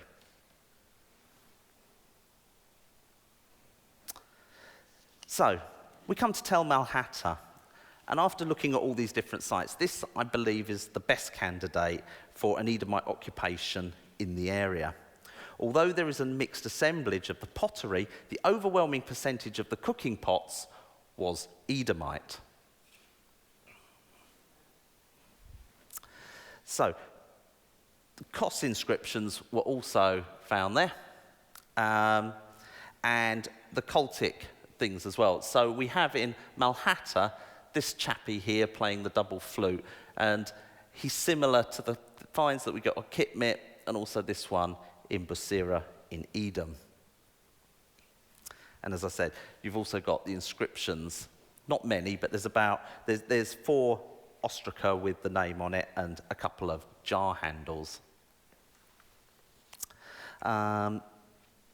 So it certainly served the general population. There's also a pillar figurine that they found there, and these pillar figurines, I think, are associated with nursing mothers. They're not, often people have thought of them as being some sort of like little idols that you keep, but these could be the worshippers taking them and leaving at the temple, and these have been found also at Talmata.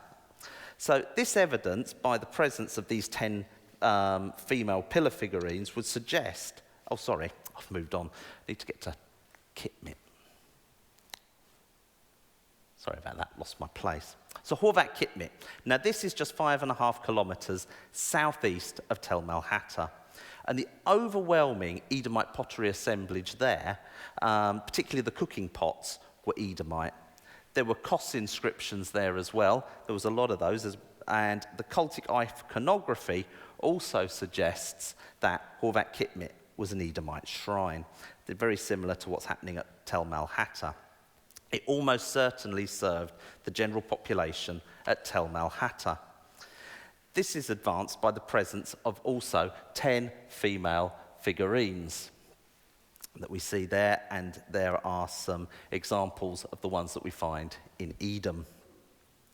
This would suggest that the shrine was visited by women and nursing mothers, and this being indicative of serving a nearby settled population. The paucity of Judahite and coastal finds would militate against this shrine being used by traders in the area. Some more of the figurines. So, beginning to sum up. Nonetheless, all these sites were investigated and destroyed by the end of Iron Age II. Furthermore, all the reported Edomite finds were found under destruction layers. It seems on the basis of this evidence that none of these sites were stormed by the Edomites, or else they would expect the Edomite settlements to be above those layers. Whether the Edomites actively attacked and captured Tel Malhata and Aroa is not certain. If they did, they probably operated as an allied contingent in the Neo-Babylonian army, given the defensive structure of that site. However, what seems likely is that the given crumbling infrastructure of the Judahite kingdom during the second campaign against Jerusalem in 587 BC, these fringe settlements would not be reinforced. They would not be thought of looking after. They're protecting Jerusalem. They're protecting the innards of the country. And so they would be stripped to their garrisons and their people. And this would be an opportunity, if the Edomites were moving in, to take those few sites that I've mentioned. So, quickly summing up and looking at Beit Ariah's suggestions, that the fortifications in the Negev, okay, his first suggestion, that these were to protect the trade routes. Well, as we've seen, this line of fortifications was always being breached and it was always falling apart. These fortifications were there for probably just protection of caravans and to protect the local trade coming through. The establishment of an Edomite sanctuary at Horvat Kitmit definitely seems to be Edomite in its iconography and all that, and it seems to be serving the town of Tel Malhatta. There seems to be a strong link there. So I think the Edomites are in control in the area. The abundance of Edomite artifacts were more often or not found in destruction layers in the Judahite settlements and appear to have been destroyed during the Neo-Babylonian campaign, maybe the earlier one of 597. Although we can't be sure when about these happen. We've also seen that there's been a small proportion of Edomite painted ware found in some of these assemblages. And in fact, in Edom proper, the Edomite painted ware is in abundance in these sites. So again, the fact that there is not a lot of Edomite painted ware in these sites tends to suggest that they weren't occupied by Edomites, apart from, say, maybe Tel Malhatta. Then we looked at the evidence of the Bible, and we saw it's sketchy at best as to what's happening and what's going on there, although I think that there is an element and a fear that the Edomites are moving into the area. What I needed to do during my thesis, which, was another thesis in itself, is looking to see the relationship between Edom and how the Idumeans move in later on towards the middle of the Persian period. And then finally, Ostracon 24, about the feared Edomite incursion, doesn't seem to add anything, and it's not in a stratified context, so we can't put too much weight on that.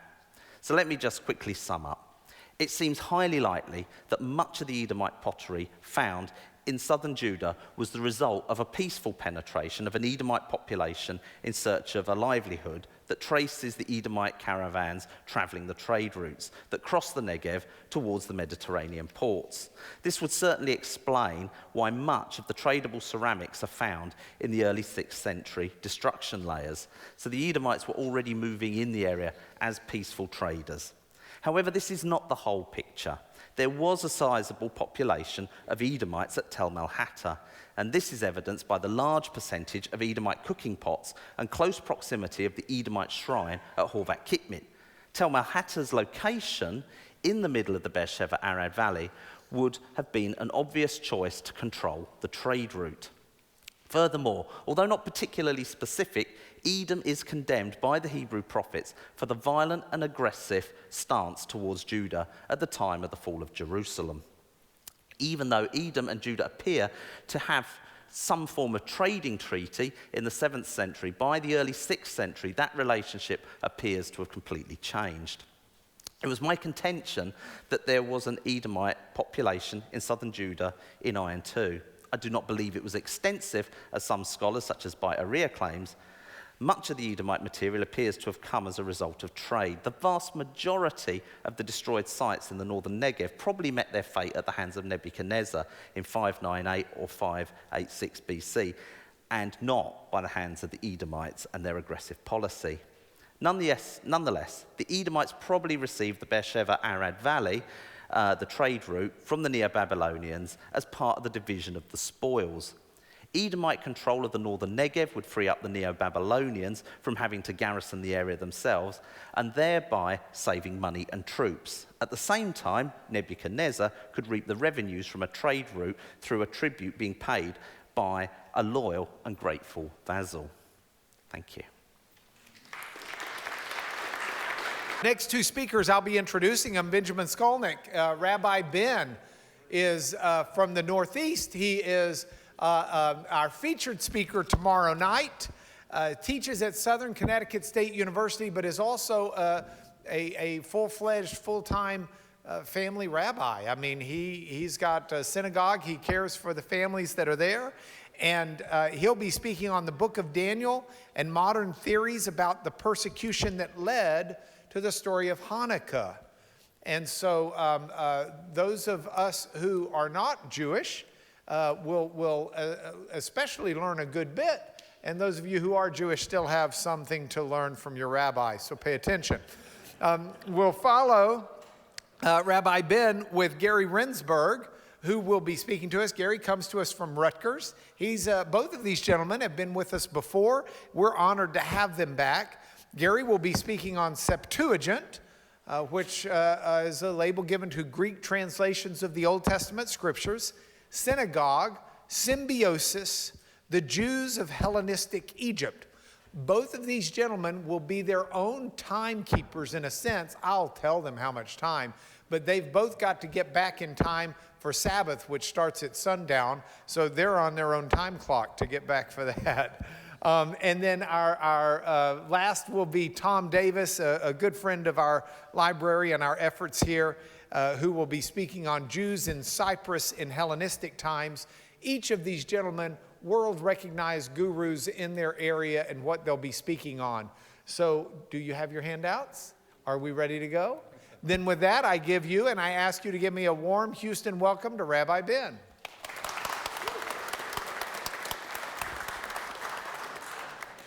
This will be yours. Okay. He's got it muted, so you can put it on whenever you're ready. Celebrated Hanukkah, a festival of lights and miracles. A simplistic story was often told, and it went something like this. An evil Greek king by the name of Antiochus IV, Epiphanes, thought that he was a god. Jews were killed for practicing their religion. A small band called the Maccabees fought a guerrilla war against the mighty Greek Empire, winning victory after victory until they regained their religious freedom. The Maccabees found the temple in Jerusalem polluted by pagan rites and restored it to the worship of the one God. Over 2,000 years later, Jewish people still celebrate Hanukkah, which means dedication, to remember that great victory and to cherish religious freedom. Comparisons are often made to the American Revolution. Now, this story is based on the apocryphal book of 1st Maccabees. Let's see if this is going to work. Good. And describes the Seleucid King Antiochus IV's role in the persecution of Judaism in Judea in 168 BCE. The king wrote to all his kingdom for all to become one people and for each to abandon his own customs. Many Israelites accepted his religion and sacrificed to idols and violated the Sabbath.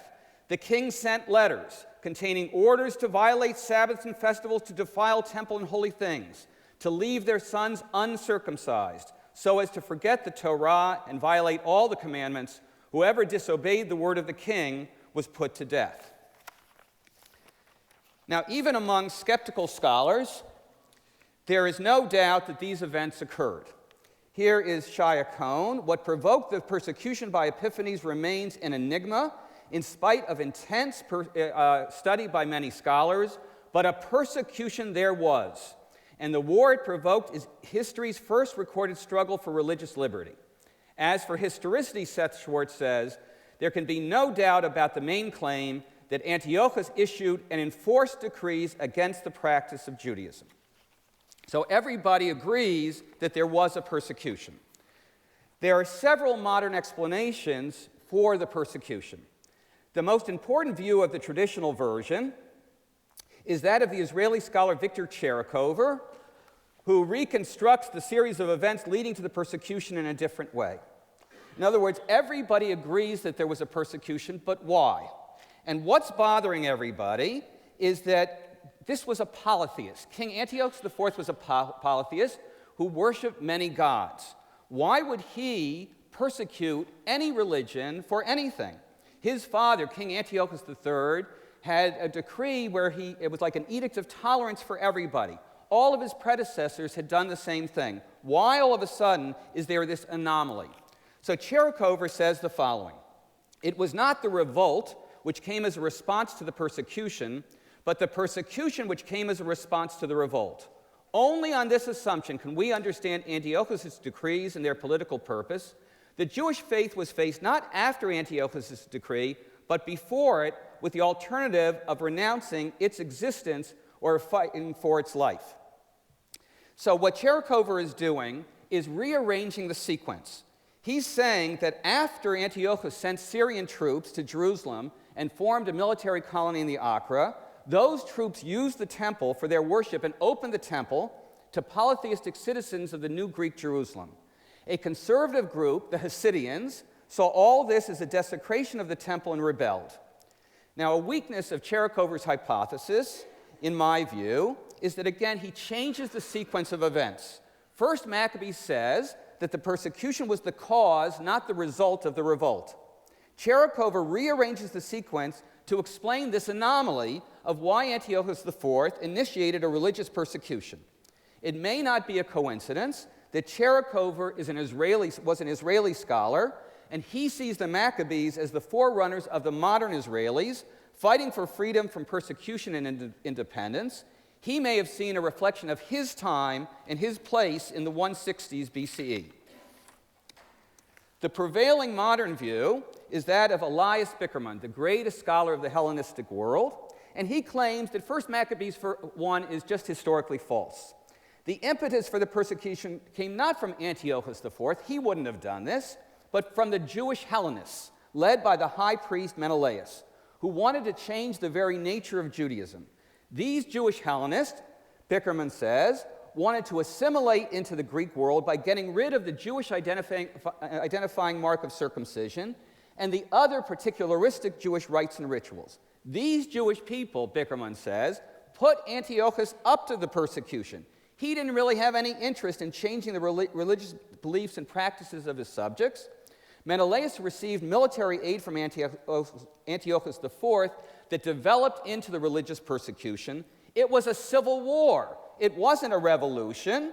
It was a civil war between different groups of Judeans. Since it was not Antiochus IV, but Jewish leaders who were the instigators of the religious persecution, this whole problem, this whole anomaly of why Antiochus IV was a religious persecutor is just removed. Now, this alternate version is derived from a selective reading of a different apocryphal book, 2 Maccabees, which is not what it sounds like, a sequel to 1 Maccabees, but a different account of many of the same events.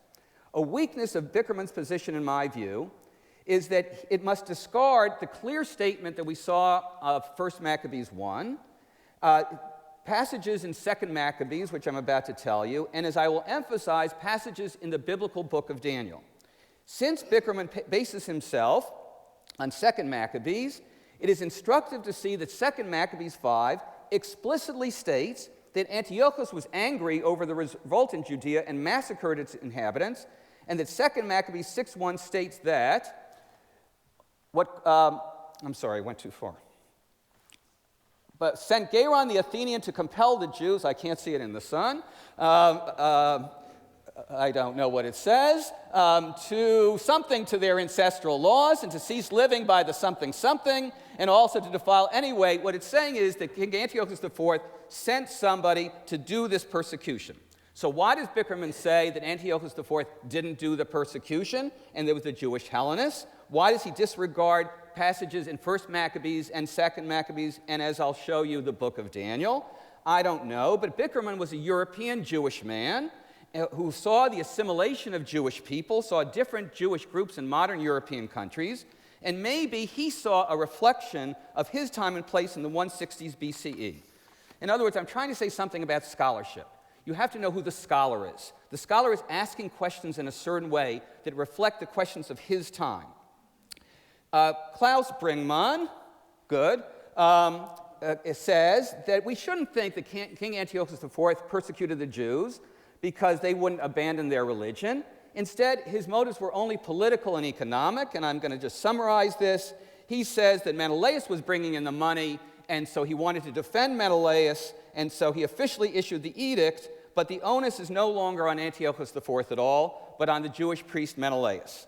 And a weakness of this hypothesis, in my view, is that in these different passages, the persecution of Judaism always precedes the establishment of the pagan altar in the temple, and that it doesn't say that Menelaus was the one who was the persecutor. Now, the latest scholarly fad is to shift the blame of the persecution from Antiochus IV to his own advisors and generals. The Seleucid Empire was huge, and in a kingdom as geographically huge as the Seleucid realm, we shouldn't think that a king would be concerned for one minute, one way or another, about a religion of the little land of Judea. In the most comprehensive recent study, Mittag states that the origins of the persecution are to be found in the interplay between Seleucid officials and Jewish groups. Antiochus' role was limited. Again, all of these theories fly in the face of the passages involved, and they all take the persecutor label away from Antiochus IV. So the question remains, why would a religious persecution be the response to a political uprising? That's where the discussion is today. All of these theories are valuable. All of them advance the discussion. All of them are brilliant. But they all seek to avoid the problem of a polytheist who persecutes a foreign people for their worship of their own religion in their own land. Antiochus IV's persecution of Judaism in Judea in the 160s BCE remains the most perplexing enigma in Hellenistic and Jewish history. The question remains, I'm going to say it again, why have a religious persecution be the response to a political uprising?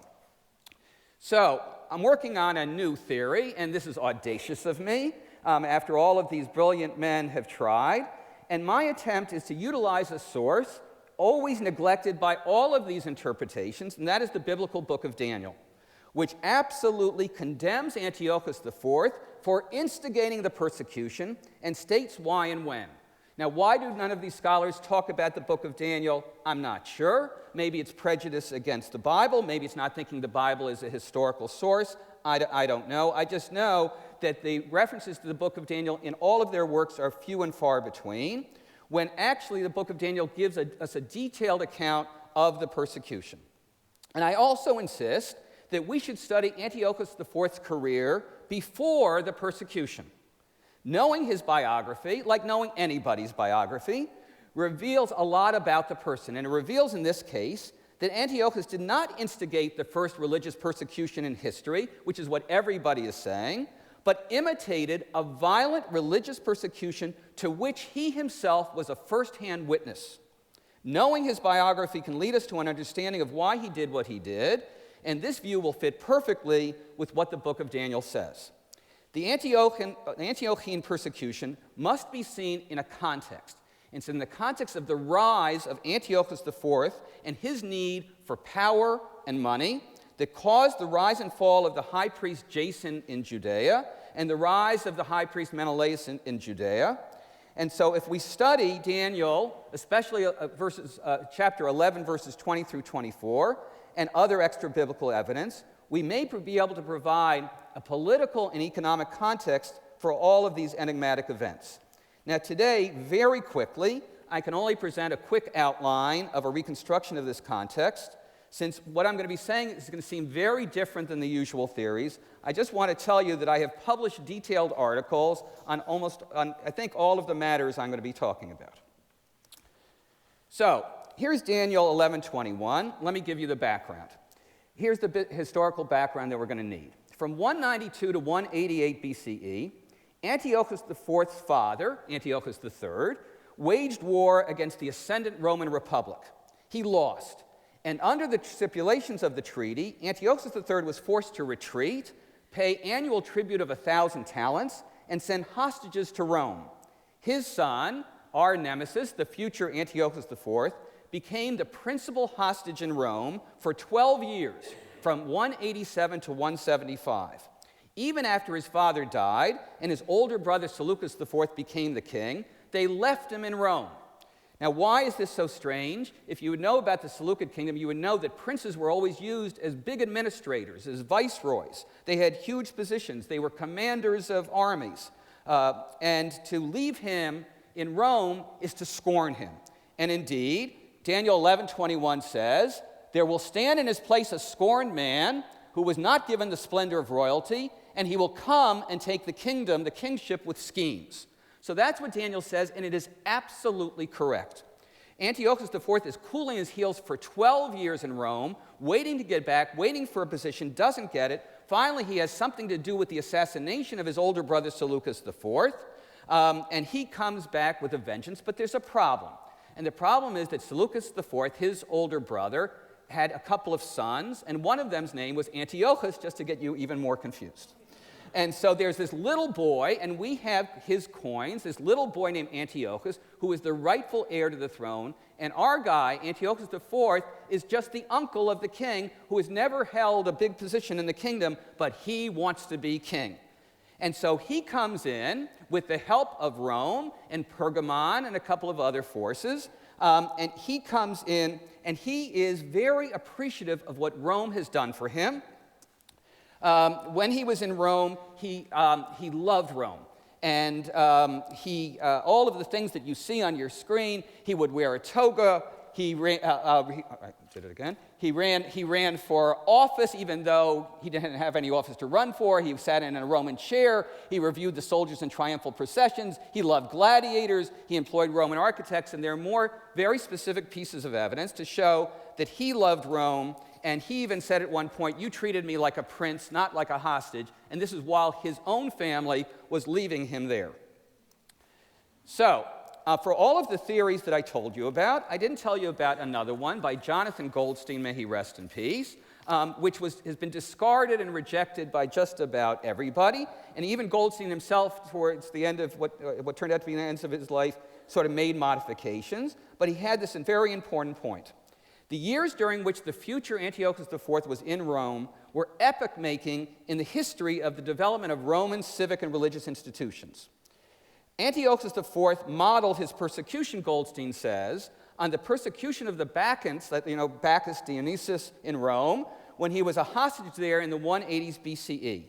For Goldstein, and I think he's right, the most important event for understanding why Antiochus IV persecuted Judaism was that the Roman Senate conducted a persecution as a response to the growing popularity of the Dionysian cult that it saw as undermining of and as a challenge to the very meaning of political existence within the Republic.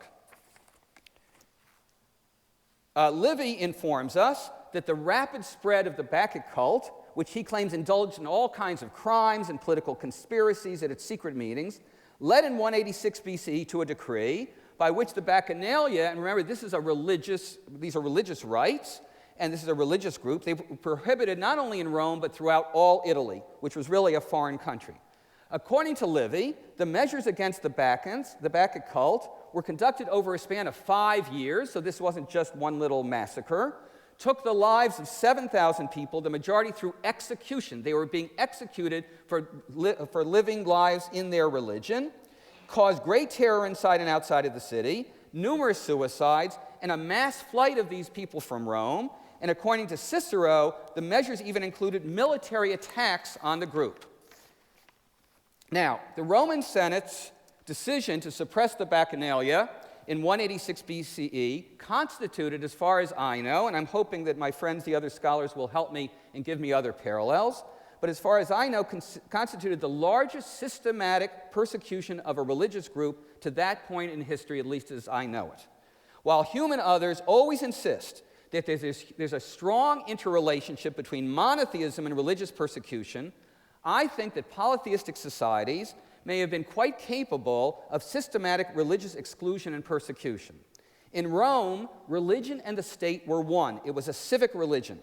And as Livy presents it, this new Dionysian religion could have become a second political power that would undermine family and class and gender distinctions. The Senate may have seen the Bacchanalia as a religious revolution, the formation of a religious organization on the basis of a new principle for religions of individual membership.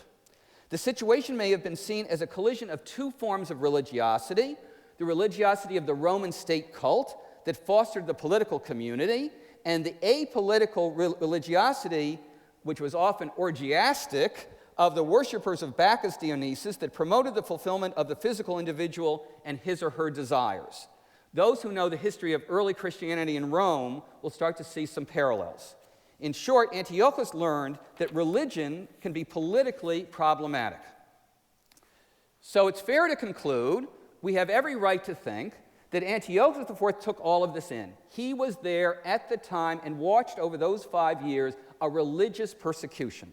He had come to Rome not as a child, but as an adult who could integrate his experiences in sophisticated ways. He was an extremely ambitious man, a smart and crafty survivor who was skilled in warfare and diplomacy. It is at least plausible that he integrated aspects of his experience in Rome into the view of how the power of a state can be applied when you need it. Now, the Roman historian Appian says that Antiochus finally came back after 12 years as a hostage to Antioch, the capital of the kingdom, after his older brother Seleucus IV was assassinated in 175. And he says, afterward, on the death of Antiochus the Great, that's his father, his older brother, that's Seleucus IV, succeeded him and gave his son, that's a guy named Demetrius, you don't have to remember that, as a hostage to the Romans in place of his brother, that's Antiochus IV. When the latter arrived at Athens on his way home, Seleucus was assassinated as the result of a conspiracy of a certain Heliodorus, one of the court officers. And everybody wants to know, historians want to know, why did Heliodorus, who, by the way, was like a foster brother to Seleucus IV, they'd grown up together. He had the most important position in the kingdom next to the king. Why did he assassinate the king? Well, if they read their Bibles, they would know. Because Daniel 11:20 says, his place, that is Antiochus III, will be taken by one who will dispatch an officer to exact tribute for royal glory, but he will be broken in a few days, not by wrath or by war. In other words, he was assassinated. Daniel 11:20 is prophesying the assassination of Seleucus IV, which is a historical event, as we know from that passage in Appian. So why does Heliodorus do this? And what we can understand is that Seleucus IV was just gathering money. He wasn't doing wars, he wasn't building, he was just gathering money, and there was resistance. And that resistance is seen in 2 Maccabees 3. You've seen the painting of horses, coming and whipping a guy. That's a famous painting about this scene, how Heliodorus came to Jerusalem. And the way I take it is that this supernatural epiphany can be read as Heliodorus' culminating realization that this is no good, that this king is going to create a revolution among all of the countries. And so Heliodorus and his guys assassinated him and put this little boy, Seleucus IV's son, Antiochus, as king. The only thing is, it backfired on Heliodorus because these guys are thugs, right? These guys were they were terrible, evil thugs. These kingdoms, these Hellenistic states, were just corporations, and all they cared about was money and bringing in the money, and they would kill anybody and do anything. But the worst guys were the guys at the top, who were always busy killing each other and poisoning and doing all sorts of things like that.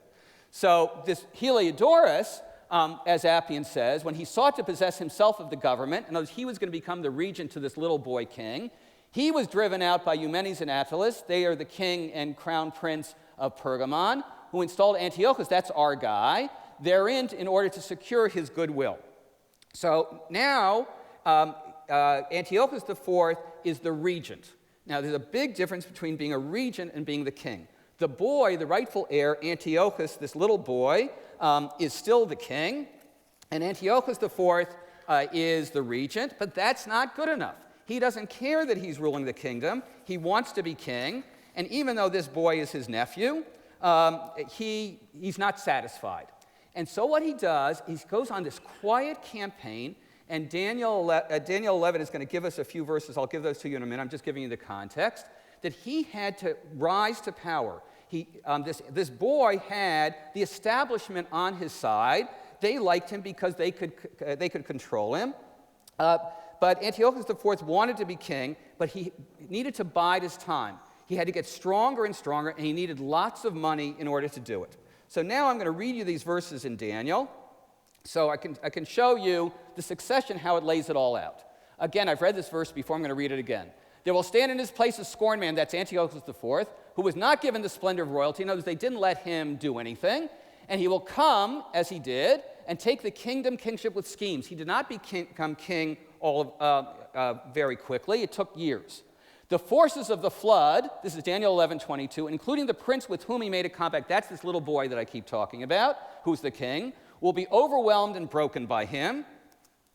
11:23, and from the time an alliance is made with him, he will practice deceit, and he will rise to power with a small nation. Now, this guy would do anything, this Antiochus IV. So what he does is he marries the mother of the boy, who's like the queen mother. He marries her, and they have a child together. And so he waits for a few years till this child, his natural heir, would be able to be king if he were killed, and then he assassinates his nephew. And 11:24, he will invade the richest of provinces unawares. All of scholarship says Antiochus was the king already when he came. It's not true. Daniel 11 has it right. It took him years to gather the strength, and will do what his father and forefathers never did, lavishing on them spoil, booty, and wealth. He will have designs upon strongholds, but only for a time. So Daniel 11:21 through 24 is right. He became regent in 175. He married the boy king's mother, and he intrigued, and he plotted, and he put his friends in positions of power. And he may not have become co-king. He may have become co-king in 172, but it was not sole king until 170, 169. Now you say, how do you know that? So, okay, so you believe in the Bible. You believe that the Bible is truth. You believe that the Bible is historical. We have good historical evidence to corroborate everything I was just saying. And we have coins. Coins are a wonderful segment of evidence because they are officially minted by the state. And we see pictures of this boy. We have no less than 12 different coins from no less than 4 different cities and at least 19 different moneyers that represent the kingship and legitimate succession of the boy King Antiochus, son of Seleucus IV. He must have been king for several years. We also have Babylonian evidence. The astronomical diary corroborates the idea that Antiochus IV was not sole king until 170 or 169. The Babylonian king list even differentiates between the date of the execution of Antiochus, son of Seleucus IV, in 170, and the sole kingship of Antiochus IV in 169. So it took him years to become the king, something the scholarship does not recognize. But the book of Daniel has it, and it has it in 3 different places. And one of them is a passage that I bet a lot of you know from Daniel 7 about the horns, the beast with the horns. And here's Daniel 8, that Antiochus was impudent and versed in intrigue, who will destroy the mighty and the people of the holy ones. By his cunning, he will use deceit successfully. He will make great plans, will destroy many, taking them unawares. So you've got extra biblical evidence to corroborate what the Bible is saying. Now, what does this have to do with our main subject? Jason was the high priest. But let me go back a minute because a couple of the other lectures touched on this. There was a guy named Onias III, really great high priest. There are passages about him in different things. An upright, outstanding high priest. Had a younger brother named Jason. Jason wanted to be high priest. Jason goes to Antiochus, who was on the make. He was trying to make money. And Jason says, I'll tell you what I'll do. I can get more taxes and temple vessels and things like that out of Judea. I'll give them to you so you can bribe people so you can rise to power. Antiochus IV, as regent, says, you're in, right? Onias III goes to Antioch in exile, and Jason becomes high priest, but he didn't get him enough money. So in 172, Jason, who's in trouble because he's not getting him enough money, sends an associate named Menelaus up to Antioch to talk to Antiochus and to say, the check's in the mail. The money's coming. Don't worry. But Menelaus doesn't do that because he's a thug too. And he says to Antiochus, make me high priest and I'll get you the money that Jason didn't get you. And so now Menelaus becomes the high priest. So the gradual rise of Antiochus during those years provides the political context for the rise and fall of Jason and the rise of Menelaus in Judea. Antiochus IV, I'm just repeating what I just said, replaces Onias III with his brother Jason as the high priest of Judea because Jason promises the kinds of sons Seleucus IV had sought. Antiochus IV gradually replaces supporters of Heliodorus and the young king Antiochus with those more loyal to him, such as several Milesians. I have a whole article just about that, how Daniel nailed this, that it knows exactly who his associates were, and with those who promised him even more money, such as Jason in 175-74 and Menelaus in 172. Okay, now comes a big scene. Antiochus is now the king. It's 169. He's knocked off his nephew, which is really not very nice, and he invades Egypt. His idea is that Rome is involved with the Macedonian kingdom. When Alexander the Great died, all sorts of things happened, but eventually there were three great kingdoms. The Seleucids based in Syria and Babylonia, the Ptolemies in Egypt, and the Antigonids up in Macedonia. Well, the Romans were fighting the Antigonids. While they were busy fighting them, Antiochus, who's now king, on his own, the boy is dead, goes and invades Egypt and conquers it. And what he does is he sets his nephew, because they're all interrelated, another nephew, in power. But this nephew has the nerve to sort of care about Egypt or something like that. And so he gets together with his sister and brother, and they throw off the idea that they're going to be vassals to their uncle. So he invades again in 168, and now comes this big scene. It's called the Day of Eleusis. This may sound familiar to you. Antiochus is at the gates of Alexandria, the last place in Egypt he has to conquer. He's on the beach, and a few Roman ships come up from Cyprus. My friend Tom and I have an article just about this aspect of things. And this guy, Popilius Linnaeus, gets off the ship. And by the way, this is in all sorts of sources, in Polybius and Livy and all sorts of things, exactly the way I'm going to tell you. He gets off the ship, and he draws a circle with his walking stick around Antiochus IV and says, you have to decide. Either you leave Egypt right now. I know you've conquered it twice, but either you leave right now, or I'm bringing Rome down on you because we won that war against the Macedonians. We're not busy anymore. We're coming after you. And I think, even though I can't prove this, that he's got, if you can follow this, Seleucid IV's other son, Demetrius, as a hostage in Rome. If they send him back, he's the true heir because Antiochus IV was only the brother of the king. So Antiochus IV has this problem, right? He's on the beach. There's a circle around him. He says, look, I'd like to have a board meeting, right? I want to talk to my guys. He says, no, you can't walk out of, I'm not making this up. You think the Bible's imaginative? I mean, really. He says, you cannot talk to your guys. You have to decide. He says, well, in that case, I guess I'll leave. So he leaves. After conquering Egypt, and this is his history, we have all sorts of sources, he leaves. But he's angry, and he's worried because he has this kingdom that goes from Judea to Afghanistan, and power is the perception of power.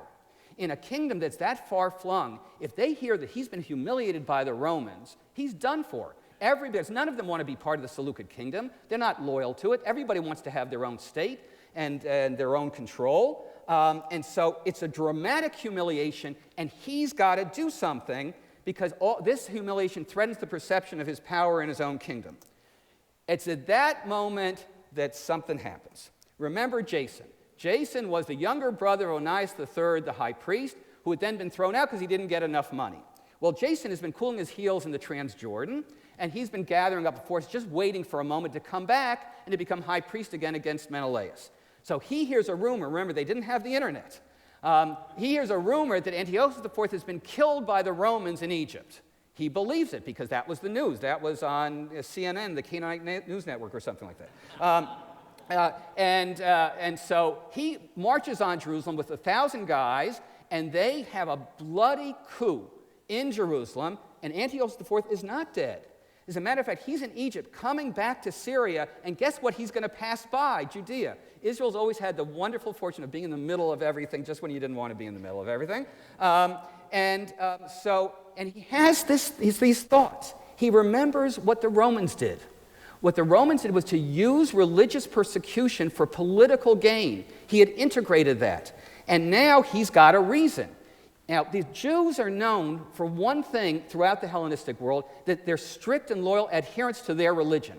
If I can knock them out of their religion, everybody's going to go, whoa, he's not humiliated. He's the man. We're going to stay part of this kingdom. We're not messing with this guy.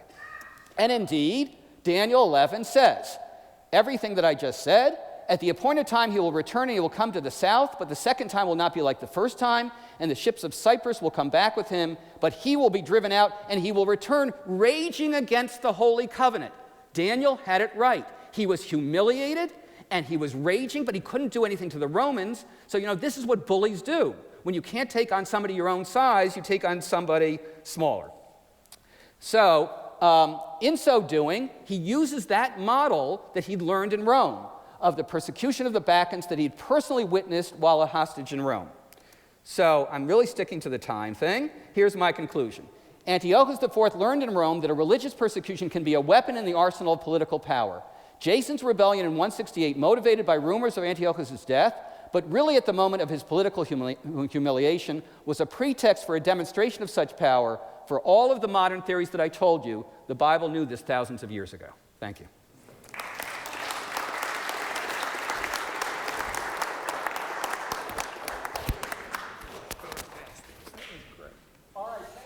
Thank you, Mark, for that lovely introduction, and as always, your wonderful hospitality here at Lanier Theological Library. It's a great pleasure to be back here in Houston and at Lanier.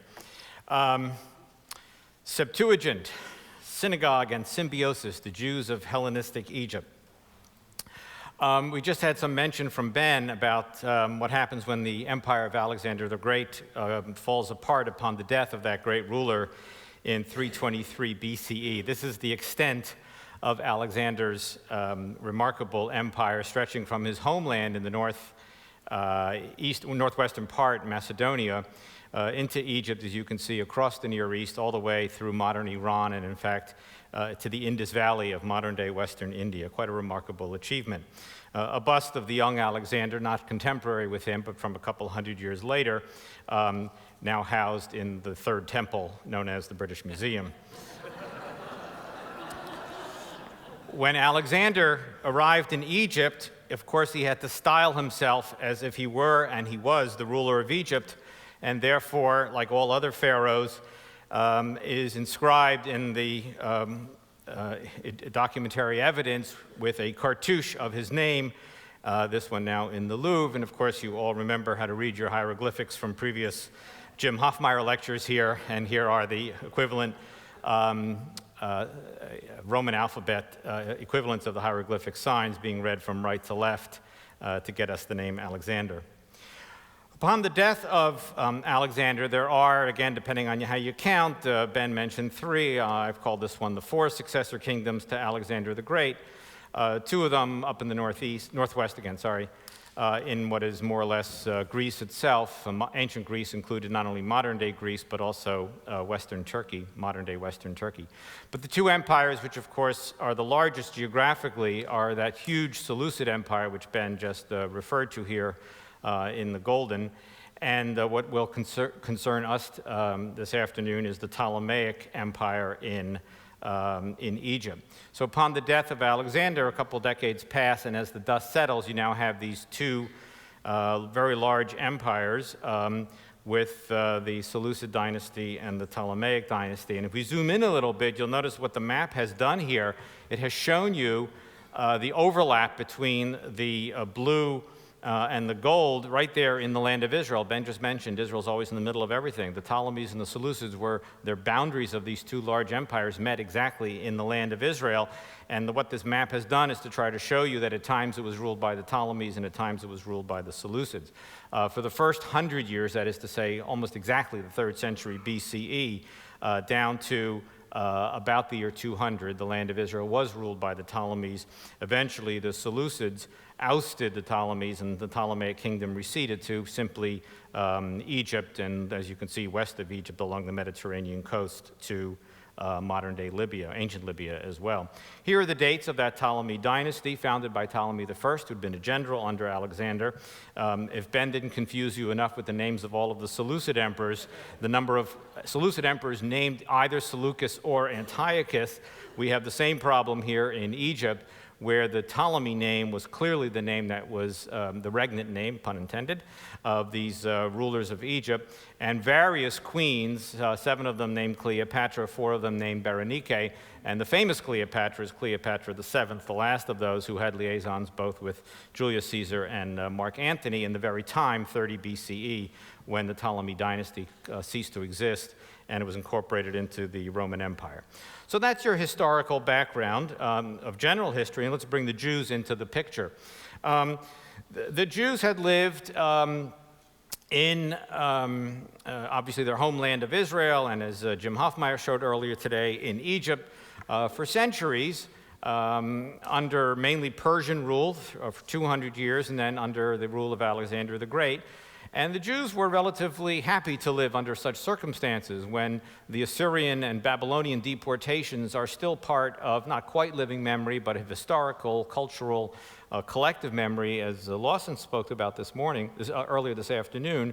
You're very happy, if you're not you can't have your independence, you're very happy to live under rulers such as the Persian emperors and Alexander, and in fact the Ptolemy Empire as well, which allowed the Jews to do what they wanted to do as long as they were loyal members of these empires, which is what they were, and they continued to adhere to their religious tradition, something that Ben just mentioned, and this is brought out very much in our ancient sources, especially the Hellenistic sources into which we are segueing. The later Jewish historian Josephus of the 1st century CE gives us the history of Ptolemy's succession to Alexander and what took place at this time. And he does mention that Ptolemy brought back captives from Judea and Jerusalem in particular.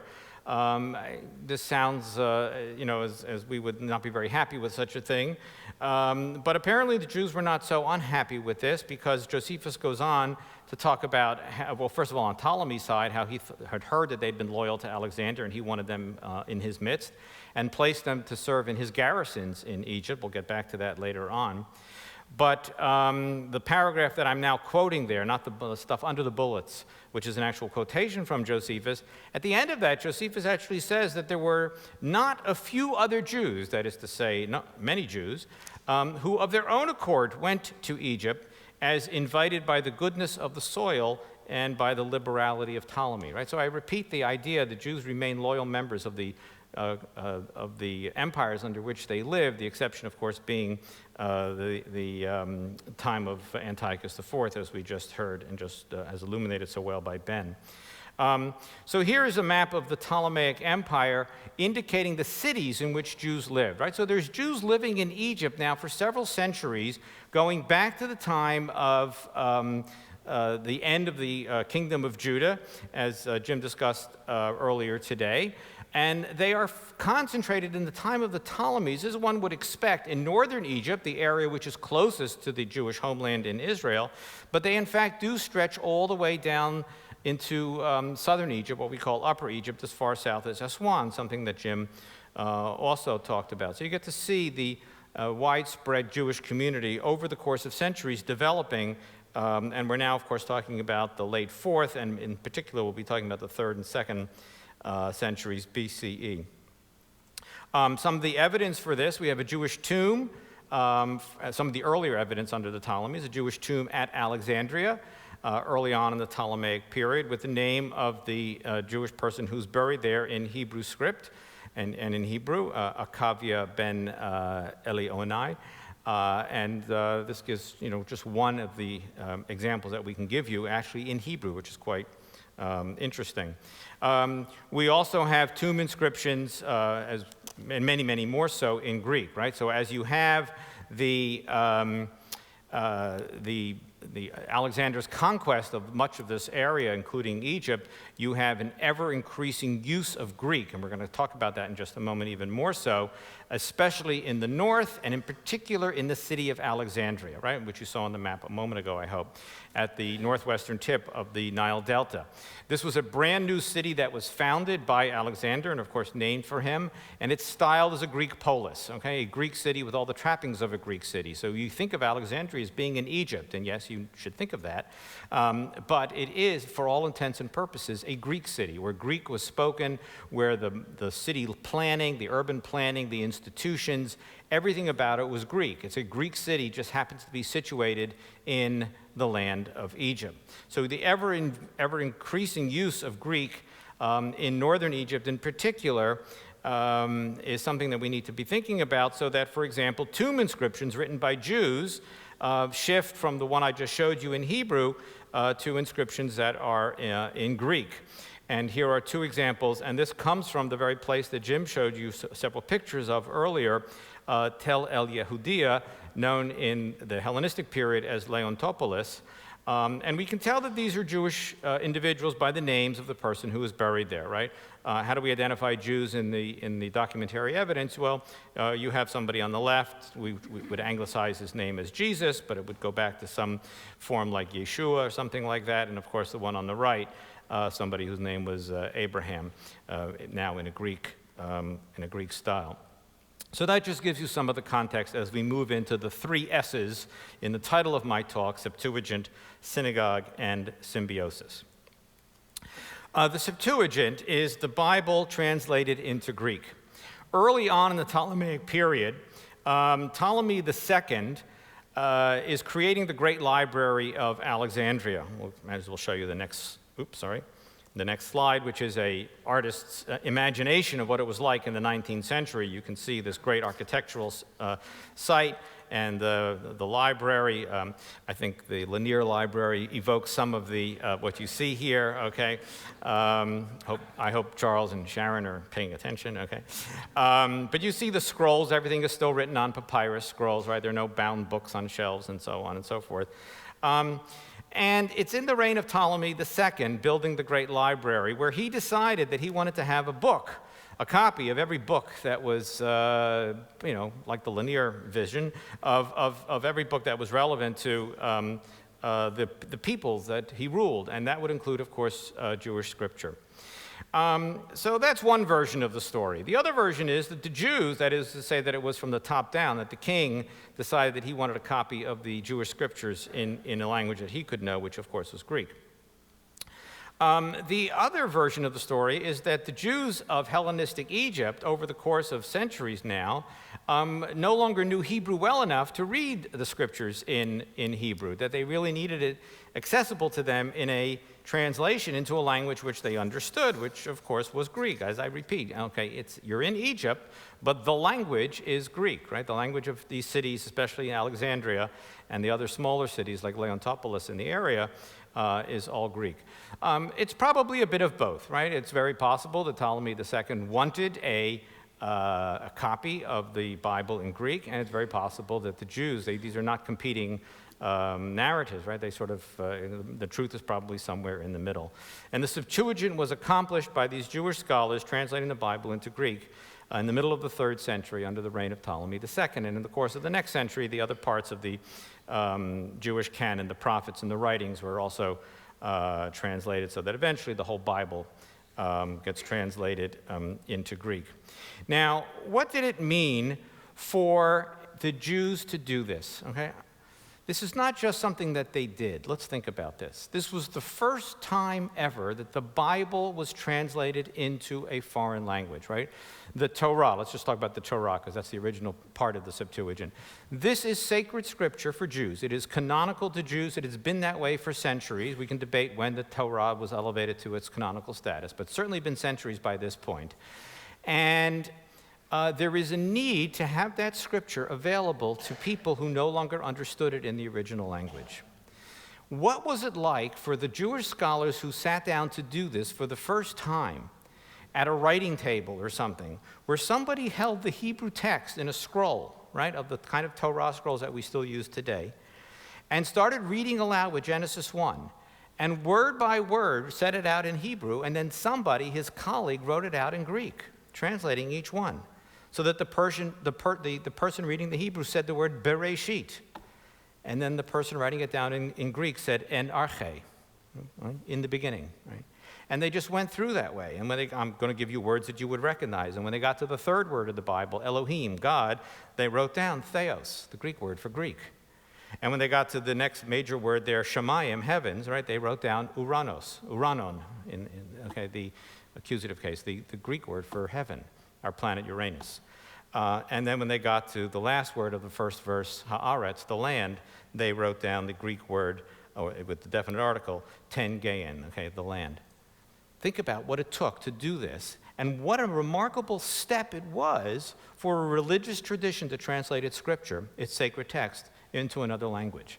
So if you read your Bible in English today, right, I want you to think about a 2,250-year-old tradition that goes back to the Jews who did this for the first time in Hellenistic Egypt. You take it for granted. You're picking up a translation and you're reading it in English, right? That's what we do. Or you read it in French if you're in France, or wherever you may be, in whatever language. But think about the first time that ever happened. And so we can see in ourselves, when we look at the Septuagint material or the process which produced the Septuagint, what I like to call, quoting Barbara Tuchman, a distant mirror. But it's not the 14th century CE, it's the 3rd century BCE.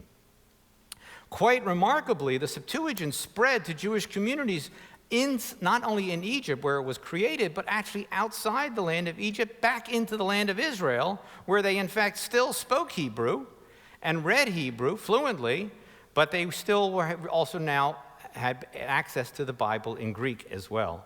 And so we have Septuagint fragments amongst the Dead Sea Scrolls, such as the one I'm showing you here, and at another place called Nahal Hever, also on the shore of the Dead Sea, south of Qumran, where the Dead Sea Scrolls were found.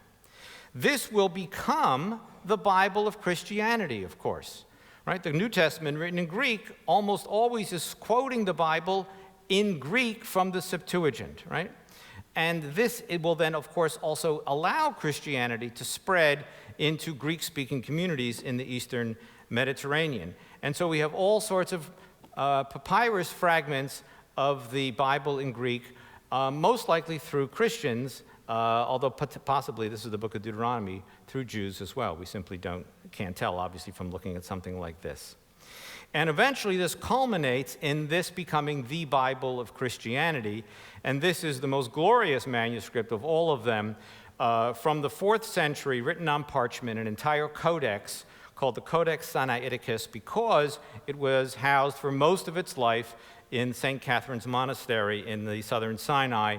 It is now, most of it is now in the British Library. There are portions of the manuscript elsewhere. If you've been to London, you've seen this in the public display area on the main floor of the British Library, but you don't have to travel anywhere anymore. You can just go on your smartphones right now, use the wireless service here, and go to codexsinaiticus.org and turn every page. The synagogue. The forerunner of the synagogue comes from Hellenistic Egypt. There is an institution called the proseuche, which means prayer in Greek, but also place of prayer. We have about a dozen foundation or dedication stones of synagogues that are being built. The earliest one of all of them is the one here on your left from Schedia, not far from Alexandria, just a few miles east of Alexandria. And notice that it is done in the name of the king, this is Ptolemy III now, the name of the king Ptolemy and his queen Berenike. And these are the proseuche that the Jews are building, these prayer places throughout Egypt at this time. Judaism, may I remind you, is a temple-centered religion. The Bible speaks only of public worship in the single temple in Jerusalem, preceded by the tabernacle. And the idea of collective communal prayer is something that is far into the biblical system, but of course develops amongst Jews first in the diaspora here in Egypt as our earliest evidence for it. And we have these inscriptions one after another. I'll go through these relatively quickly. I'm sorry for the sake of time here. We have so many of these from ancient Egypt. Not a single one, however, was found in situ, that is to say, in the synagogue building. Every one of these inscriptions was found in secondary use. So when the building was no longer needed, some other people just took the stones of that building and built some other building, right? So it was found in a nondescript wall or some other building's wall or something like that. But all of these give us evidence for the development of prayer houses, what will become the synagogue in Hellenistic Egypt. When we get to the 1st century BCE, and we're looking at a few more here in Alexandria, notice that we are now getting, look at this particular one here, we now get the shift of the word proseuche to synagogue, okay? Not that we have that word specifically here, but what we have is the name, or actually it's fragmentary, we don't have the name, but we have here the title of this person, Archisynagogos, which is to say the head of the synagogue. And the synagogue, Greek word, right, means the people coming together, again, will be both the community of Jews and the actual building in which they come together, okay? So I want you to now think about this in our distant mirror, right? If you gather communally to pray, if you're Jewish in a synagogue, if you're Christian in a church, or if you're Muslim in a mosque, right? You are gathering in an institution doing something whose origins can be found in Hellenistic Egypt, right? You have created, and it was the Jews of old who did this, created a new system of worship outside anything that was biblically mandated in the Jerusalem temple. They were far enough away that they had to create other systems. Jim showed you this morning this afternoon earlier, two other temples in Egypt, the Elephantine Temple and the Onias Temple, one in the south, one in the delta. You could do that. It goes counter to what the Bible says, where you should have only the Jerusalem temple in mind. But these communities, for their own reasons, created their own temples in Egypt. But more widespread was the development of communal prayer. No sacrificial worship whatsoever. That takes place in Jerusalem. Communal prayer and gatherings such as this, probably with the number of people, more or less, that are seated here today as well. And from there, the synagogue actually spreads to Israel. Just like the Septuagint was read in Israel, the institution of the synagogue also moves to Israel as well. This is a remarkable inscription called the Theodotus inscription, dated to the 1st century CE in Greek, in Jerusalem, in the shadow of the temple. The temple was still standing when this was found, when this inscription was written. Unfortunately, again, in secondary use, we do not have the building. We don't know what this synagogue would have looked like, but it's called the Theodotus inscription because of the name of the donor. We get his name here. By the way, notice the good Greek name that this person has, right? And Theodotus, son of Vetanus, right? No Hebrew whatsoever in his name or his father's name, who was also head of the synagogue, archi-synagogue, and as his father had been and as his grandfather had been. Interestingly, he's also a priest. He comes from a priestly family, but somehow he's outside the temple priestly worship system, and he's now got this synagogue going. What is it for in Jerusalem? What is it for? For the reading of the law and the teaching of the commandments and the guest house. This is all in this Greek inscription. And the rooms and the water supplies as an inn for wayfarers and so on. Interestingly, doesn't mention prayer in this one, right? Because if you want to worship and you're in Jerusalem, you go to the temple. But the reading of Torah has now become a sacred act as well. And so that is all part of the traditions that we have inherited, both Jews and Christians, down to the present day of doing these kinds of ritual acts outside of a temple and priestly system. My third S, symbiosis. These Jews, back to Hellenistic Egypt, that was just a quick side trip back into Jerusalem there for a moment for the Theodotus inscription. These Jews in Hellenistic Egypt fully participated in Greek culture. That's what Hellenism was all about. It was the spread of Greek culture from its homeland in classical Greece to other parts of the Near East, Egypt, the land of Israel, Mesopotamia, and so on. Wherever Greek rule spread, Greek culture went with it. One of the most remarkable achievements of one of these ancient Jews in Alexandria, Egypt, was by a man whom we call Ezekiel the Tragedian, just to keep him separate from Ezekiel the biblical prophet. And he wrote a play called The Exegogue in the 2nd century BCE. It is a Greek-style drama. We know that Jews attended the theater. First of all, we have theaters built in the land of Israel. But Philo, whom we'll get to in a moment, Philo the philosopher, also tells us that Jews would go to the theater, that he himself went to the theater in Alexandria. So what were they going to see, and what were they going to see performed? Well, they saw Euripides and Sophocles, just like everybody else did, okay? Aeschylus, all the Greek dramatists. And so Ezekiel, a Jew in that environment in the 2nd century BCE, says, I can write a play too. But I'm not going to talk about Oedipus, some old Greek hero.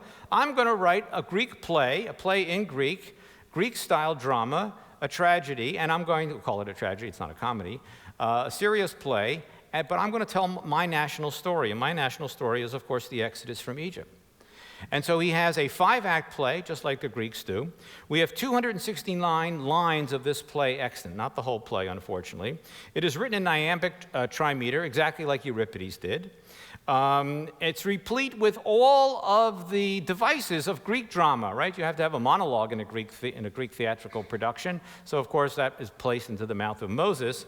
And every Greek drama has to have, at some point, the messenger arriving to report on the battle scene, because they can't stage all these things, right? So the things that can't be staged, they get narrated, as it were, to the audience, right, through a messenger who reports, right? So you can't stage the drowning of the Egyptians, right? That'll be too difficult in that kind of an environment on the Greek stage. So you have a scene back in the palace where a messenger who was the sole survivor of all the Egyptians who otherwise drowned, running back to the palace to describe the great defeat of the Egyptians. So these are the trappings of a Greek drama, but this is not Euripides, this is Ezekiel the tragedian. Philo the poet, not to be confused with Philo the philosopher, whom we'll get to in just a second, he read his Iliad and his Odyssey. He knew Homer very, very well, living in Egypt. Unfortunately, living in Alexandria, only 29 lines of this poem survive, much to our dismay. We have so little of it, but at least we have it.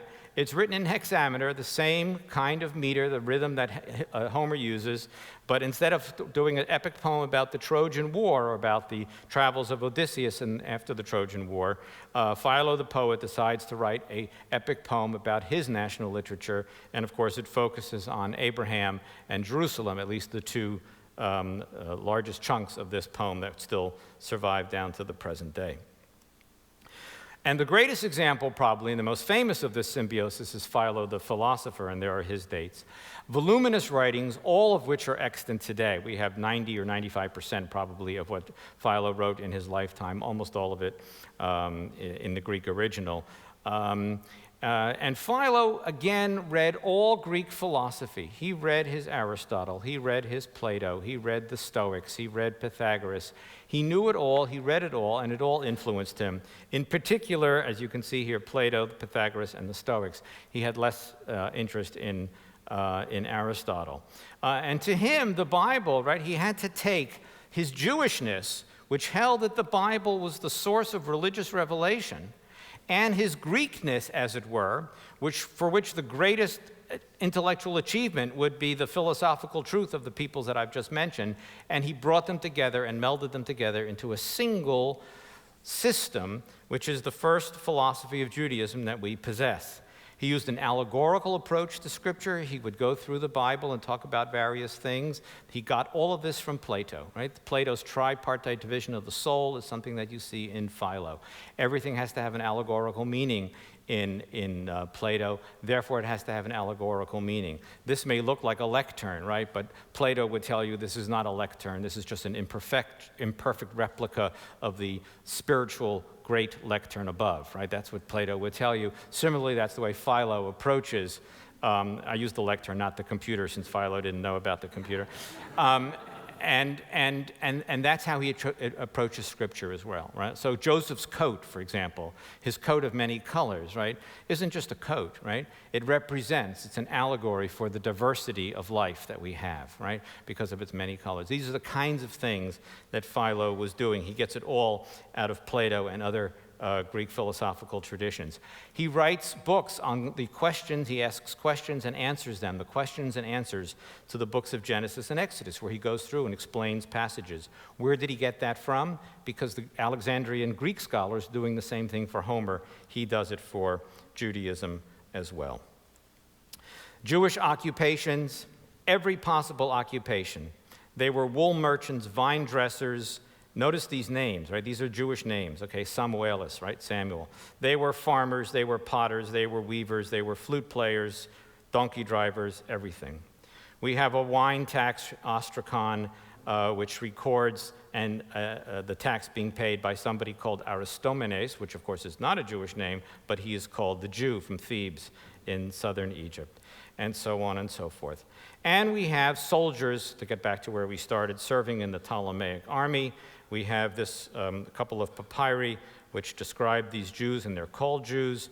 This is the best of these. It's in Berkeley right now, listing the Jews who served as soldiers in Ptolemy's army, some of them in the reserves, some of them in the infantry, and two of them serving in the first hipparchy, right? That would be the cavalry elite, okay, of the troops. And just because we all love papyrus, the reverse of that papyrus, you can see the materials here very well. In the interest of time, let me just skip this one, more about soldiers in the army, and bring you to this, which is a map of Alexandria as best as we reconstruct it. You can see the lighthouse there at the top, one of the great wonders of the ancient world, which existed into the Middle Ages, by the way. And you'll notice there's a Jewish quarter in the east and a Jewish quarter in the west. Alexandria might have been 25% Jewish. It's hard to estimate. It was a remarkable city during the Ptolemaic period with an extremely large Jewish community. If I may be permitted one moment to give you a coda. What happened to this Jewish community?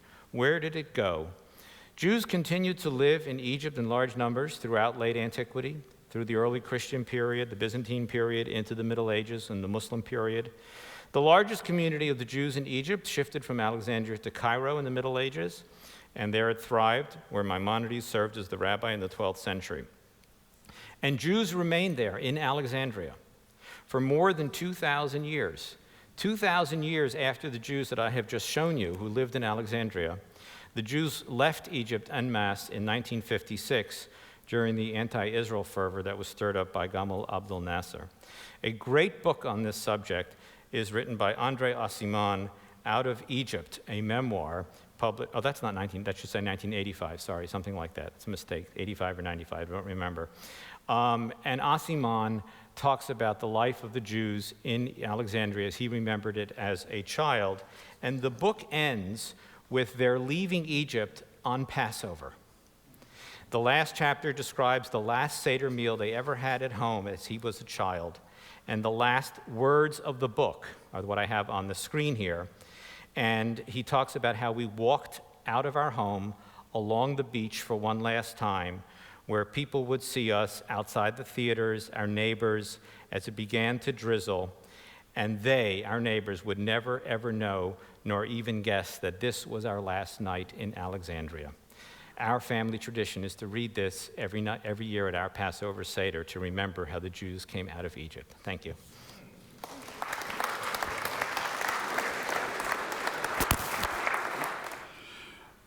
Thank you. It's always a pleasure to be here. I want to thank Mark and Jim, and also my delightful friend Ben. You cannot always choose who you work with. This is the first time I encountered Ben. It was a real bridge to cross, not because he was a Jewish rabbi and I was a Christian archaeologist, but because he's a Redskins fan and I'm an Eagles fan.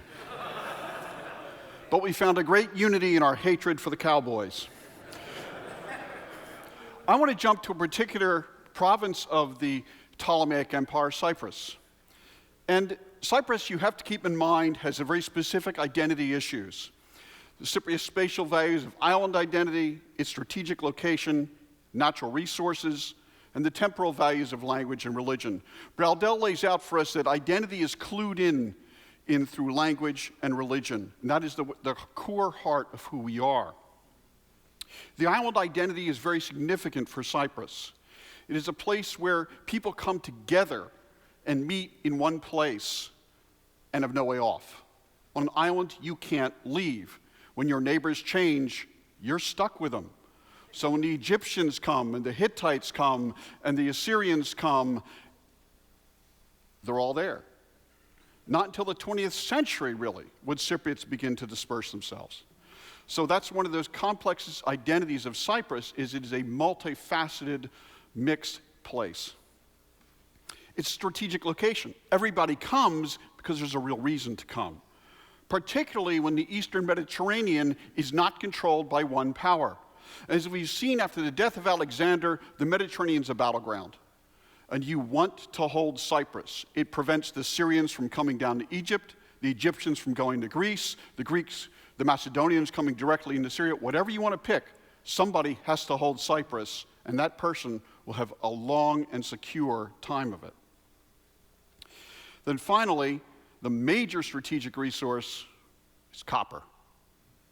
Copper is what Cyprus is most known for. The oldest active copper mine in the world is on Cyprus. It's been mining for 4,000 years, Skiriotissa mine. Scholars estimate that more than 200 million tons of copper have come out of Cyprus. It's enough to denude the island 20 times over to feed the smelters. There's a huge mound of Roman slag still being mined today with chemical methods to still pull out copper. This is the copper engine of the ancient world. So this is what happens when you live in a place like that. You really don't get a chance to control who's coming to dinner and who's not leaving after breakfast.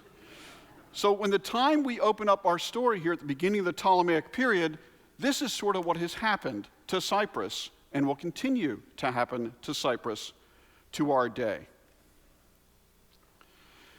The Kittim. The Cypriots are other to the Hebrews of the Iron Age. They're the Kittim. We read of Kittim mercenaries in Arad, Ostraca. The regular trade relations between Cyprus and Palestine, their contract is filtered through the Phoenicians, who become the great entrepreneurs of the Eastern Mediterranean. This is even hinted at by the pottery. We find Syro-Palestinian pottery in Cyprus, but no clear evidence of direct presence of Hebrews on the island. The Cypriot limestone cult statues of Persian period Favissa in the Phoenician world indicate this connection that's very strong. If Hebrews came, we can't find them. So they're here, but not here. Now, the Bible witnesses to the fact that the Phoenicians are the main trading partners in the relationship, and so that they carry the goods of the United Monarchy kings. The traditional research agenda is another problem. It's oriented to the West. This is the product of nationalism on Cyprus, that the questions they want to ask are, how are we Greek, not how are we Cypriot? Frankly, if this is my little modern political moment, if the Cypriots ask the question, why am I Cypriot, instead of whether I'm Greek or Turk, the problem would disappear probably in about half an hour. But this affects the research agenda, so the primary drive in archaeology has been to identify connections to the West, to the Greekness of Cyprus, not to the East, not to the Levant. There is direct contact. At one point, between 400 and 380, the king of Salamis on Cyprus controlled the northern Palestinian coast for about 20 years. This was involved in internal Persian civil wars. You remember the great Anabasis of Xenophon, which you probably had to read. After that was settled out, there's an alliance between the Athenians and Epigaris, who were able to control that coastal portion. As far as we know, this is only into the pagan world, though, not the Hebrew world. The world changes. And one of those people, traditionally, when you're raised in history, you learn about the great men, the great figures of impact. Now they don't want to do that at all. Then we'll talk about economic trends and social trends. This is one of the guys you can conjure with. Alexander made a difference. And this is one of the places he did, this entire world. He brings Cyprus into his control to remove the Persian fleet. As I said, you want to control Cyprus to control the coastal world. After his death, according to Arrian, Ptolemy Lagus, who becomes Ptolemy I Soter, intercepts the funeral procession of Alexander, which, by the way, was probably going back to the newly discovered tomb at Amphipolis, which was found this past summer. Huge royal tomb. We don't know really who it's for yet. Probably designed for Alexander. Ptolemy intercepts it. It took him a year to build the beautiful gold coffin, and takes it to Alexandria. Augustus will stop and see the body and knock off his nose, but that happens. Ptolemy bows out of what I want to call the funeral games. He decides he'd rather hold Egypt separately and in his own kingdom than be involved in this great hunt for Macedonian ultimate control. And he will survive safely in Egypt when all the other contenders will be killing each other off to grab Macedonia.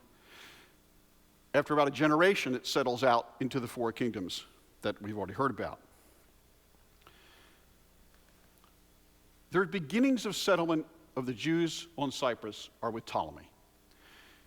After his conquest of Cyprus in 294 BC, Philo records there are many Jewish communities on the island at this point. Neopaphos, which is the walls of which you see here, was founded as the new center of Egyptian rule, because from here you can sail directly to Alexandria. Paphos is on the far west coast of Cyprus. Salamis is on the far east. Salamis goes to Antioch in Syria, the Seleucid world, whereas Paphos faces directly to Alexandria. And you can sail there, and they would. It's an economic engine. The Ptolemaic system is a closed system. They don't allow economic interchange beyond except very controlled spaces. It's in a way like Syria is, or was until the Civil War. You have to change your coins to Ptolemaic coins. You must use Ptolemaic coins in any interactions within the Ptolemaic Empire. So this limits the ability and freedom economically, but it provides a great engine within the empire. The chief minister is the financial minister of the kingdom. That tells you how important making money is for the Ptolemies. This will follow the Pharaonic pattern where all the land belongs to the king. Control over Cyprus is all about protecting the heartland. There were constant wars with Syria over Palestine. Why is Palestine important? Because it's a buffer to Egypt. Always has been. They control over Cyrenaica, the coast of North Africa, western Egypt, and eastern Libya. Again, this is the entry into the delta, the core of Egypt. They have naval bases in the Aegean and on the Anatolian coast, alliances with Rhodes, a great naval power of the Aegean, to protect the core. Ptolemy II, whom we've all heard about, starting the Septuagint, his ships proclaim him sovereign of the seas. And then Polybius records, because they ruled the territories of Koile, Syria, and Cyprus, the earlier Ptolemies had always been able to put pressure on the kings of Syria, both by sea and by land. The kings of Egypt had never felt anxiety concerning their rule at home, as long as they kept Cyprus. Secondly, for them, Cypriot strategic resources. Strabo records you could outfit an entire ship, everything you need, the wood, the copper for the ram, the ropes, the linen, and the soldiers from Cyprus. This becomes the main source of the naval power of the Ptolemies, because you don't have trees in Egypt you can build ships out of. They need the Cypriot forests. There are strong ties which get established here. Rule is by a strategos, a general, sometimes even an exiled member of the ruling house. And strong cultural ties as well. The funerary patterns of the so-called tombs of the kings right here are actually reflecting the Alexandrian style of tombs. Alexandrian ceramics are in Paphos. The coinage, again, coinage is a very good indicator of connections because everyone has them. Everyone uses them. Neopaphos, there's a hoard from the house of Orpheus of 76 coins, of which 59 are Ptolemaic. They're all from Cyprus, except 4 from Alexandria. Again, showing that tight, kind of closed system. Now, what about Jewish ties? Well, this was found in a secondary context in the 5th century house of Eustolius at Corion. This may refer to Onias II, Jewish high priest, third, who founds Leontopolis Temple. Power of religious and physical matters, he challenges Ptolemy III, and this may indeed relate to him. It may not. We don't know. Now, Joseph, the son of Tobias, who becomes the tax farmer for Syria, Phoenicia, Judea, and Samaria, the Tobiads were a family, very powerful ones in Palestine, but not Cyprus. Cyprus is too important in a way to farm out. It's got to be a direct connection. The Amathus inscription is also the other possible Jewish inscription of the Hellenistic period. It's a late Hellenistic fragmentary inscription where Ananias is the presumed ruler of the synagogue, and this deals with ordering cedar wood for a doorway. That's about all I can tell you about it. It was found in secondary contexts, of course, as we just heard, is often the case. They were doing probably refurbishing, but that's all we know. Now, Rome understands geography, and they needed to control Cyprus, and they did. The tail end of the story now I'll jump forward to so you can see the importance of part of the links that continued from the Hellenistic period into the Roman period on Cyprus. This is a major blow to Ptolemaic Egypt.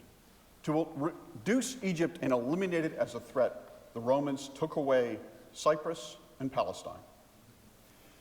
This came under Antony's control after the death of Caesar. And as we know, Cleo gets what Cleo wants. So Cyprus is given by Antony to Cleopatra in 36 BCE. She understands geopolitics. She knows to project To protect the Ptolemaic kingdom, she must hold Cyprus. She even wants Judea as a wedding present. Herod the Great manages to maneuver, and he doesn't have to give it up, but it's close.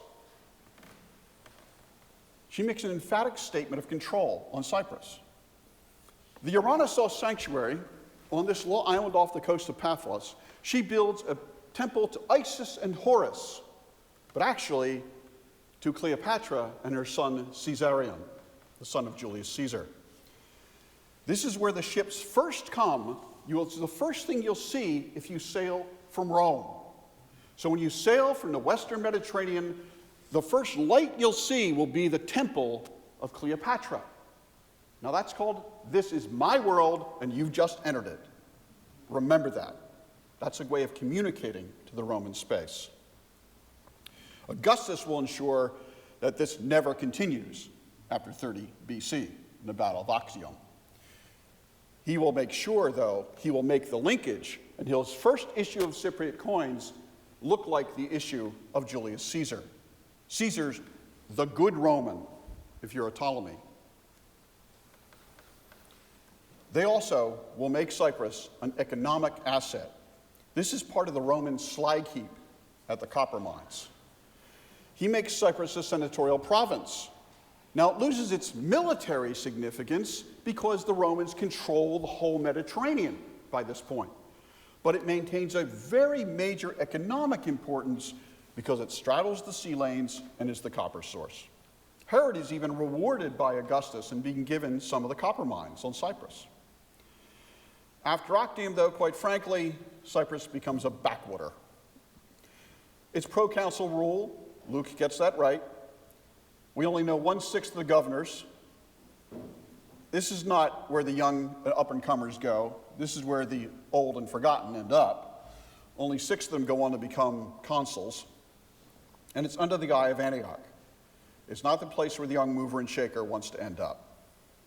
It's not rich. It's not militarily significant. So what is the Jewish presence in Cyprus under Rome? Historical accounts, basically. Josephus, First Maccabees, Acts of the Apostles, and Dio Cassius, the great Roman historian. I also want to look at coinage and possible trade evidence. For Acts, we know in Acts 4, Barnabas is a Jewish Christian from Salamis in Cyprus who sells some land he owns in Jerusalem for the church. Acts 11, Cypriot and Cyrene, notice the emphasis of the old Ptolemaic Empire, by the way. Cypriot and Cyrene believers found the church in Antioch. And in Acts 13, Paul, Barnabas, and John Mark make a mission visit to Cyprus, visiting synagogues, plural, throughout the entire island. Now, coinage show a strong Jewish economic presence in the first century on Cyprus.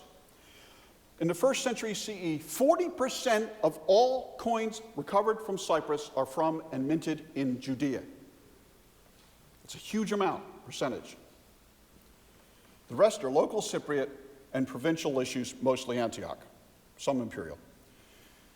There's an alleged, I use that term alleged because nobody really knows, it's reported to have come from Cyprus, bought on the antiquities market, had 57 coins in it, all of from a jar, all of which were Judean with 3 Nabateans thrown in. That's a huge amount. Now I'm going to look at the pottery evidence, a type of pottery called Cypriot sigillata. Now this is a type of very high-end, elegant dinnerware produced in western Cyprus, around Paphos. And we see it's from the 1st century BCE to the 2nd century CE, and it's exported. The best scholar on this, John Lund, says that part of the production was made especially for export. But we have no information, he says, about the ethnicity of the merchants. Well, I want to challenge that a bit.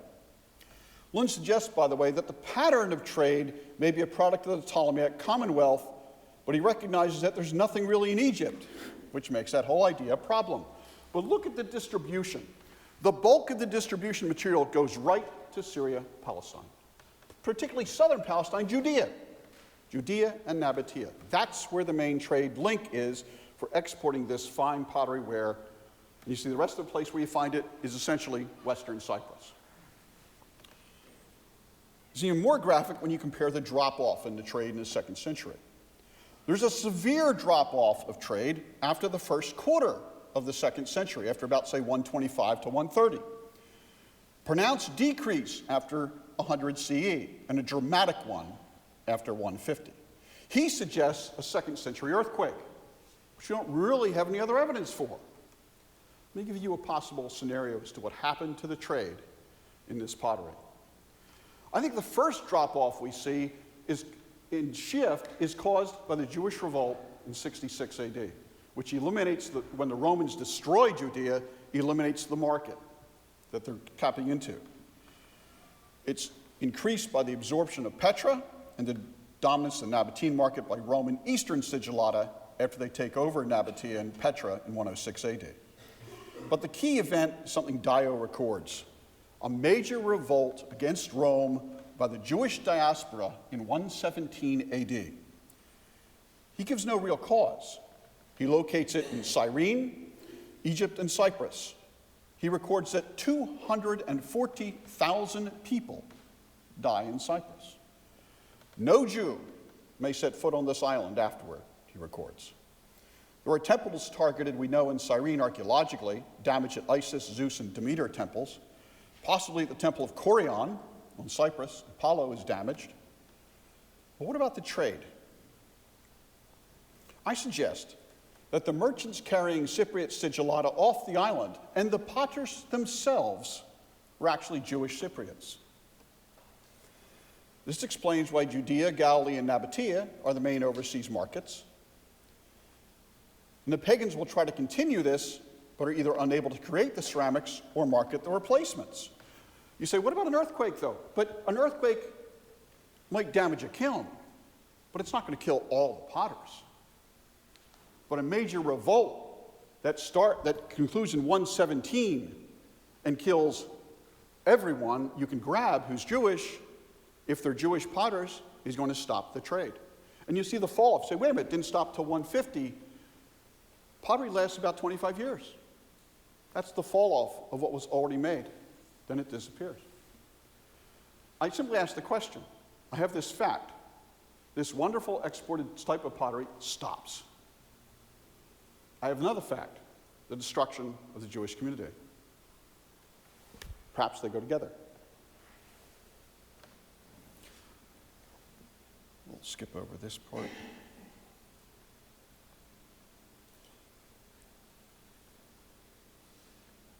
me just go back.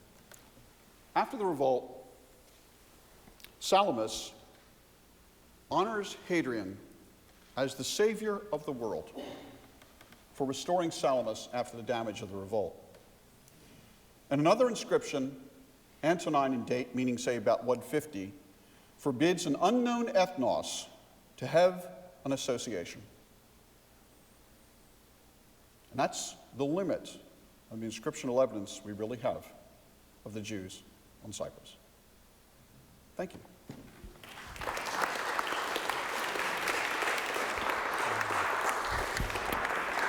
Perfect.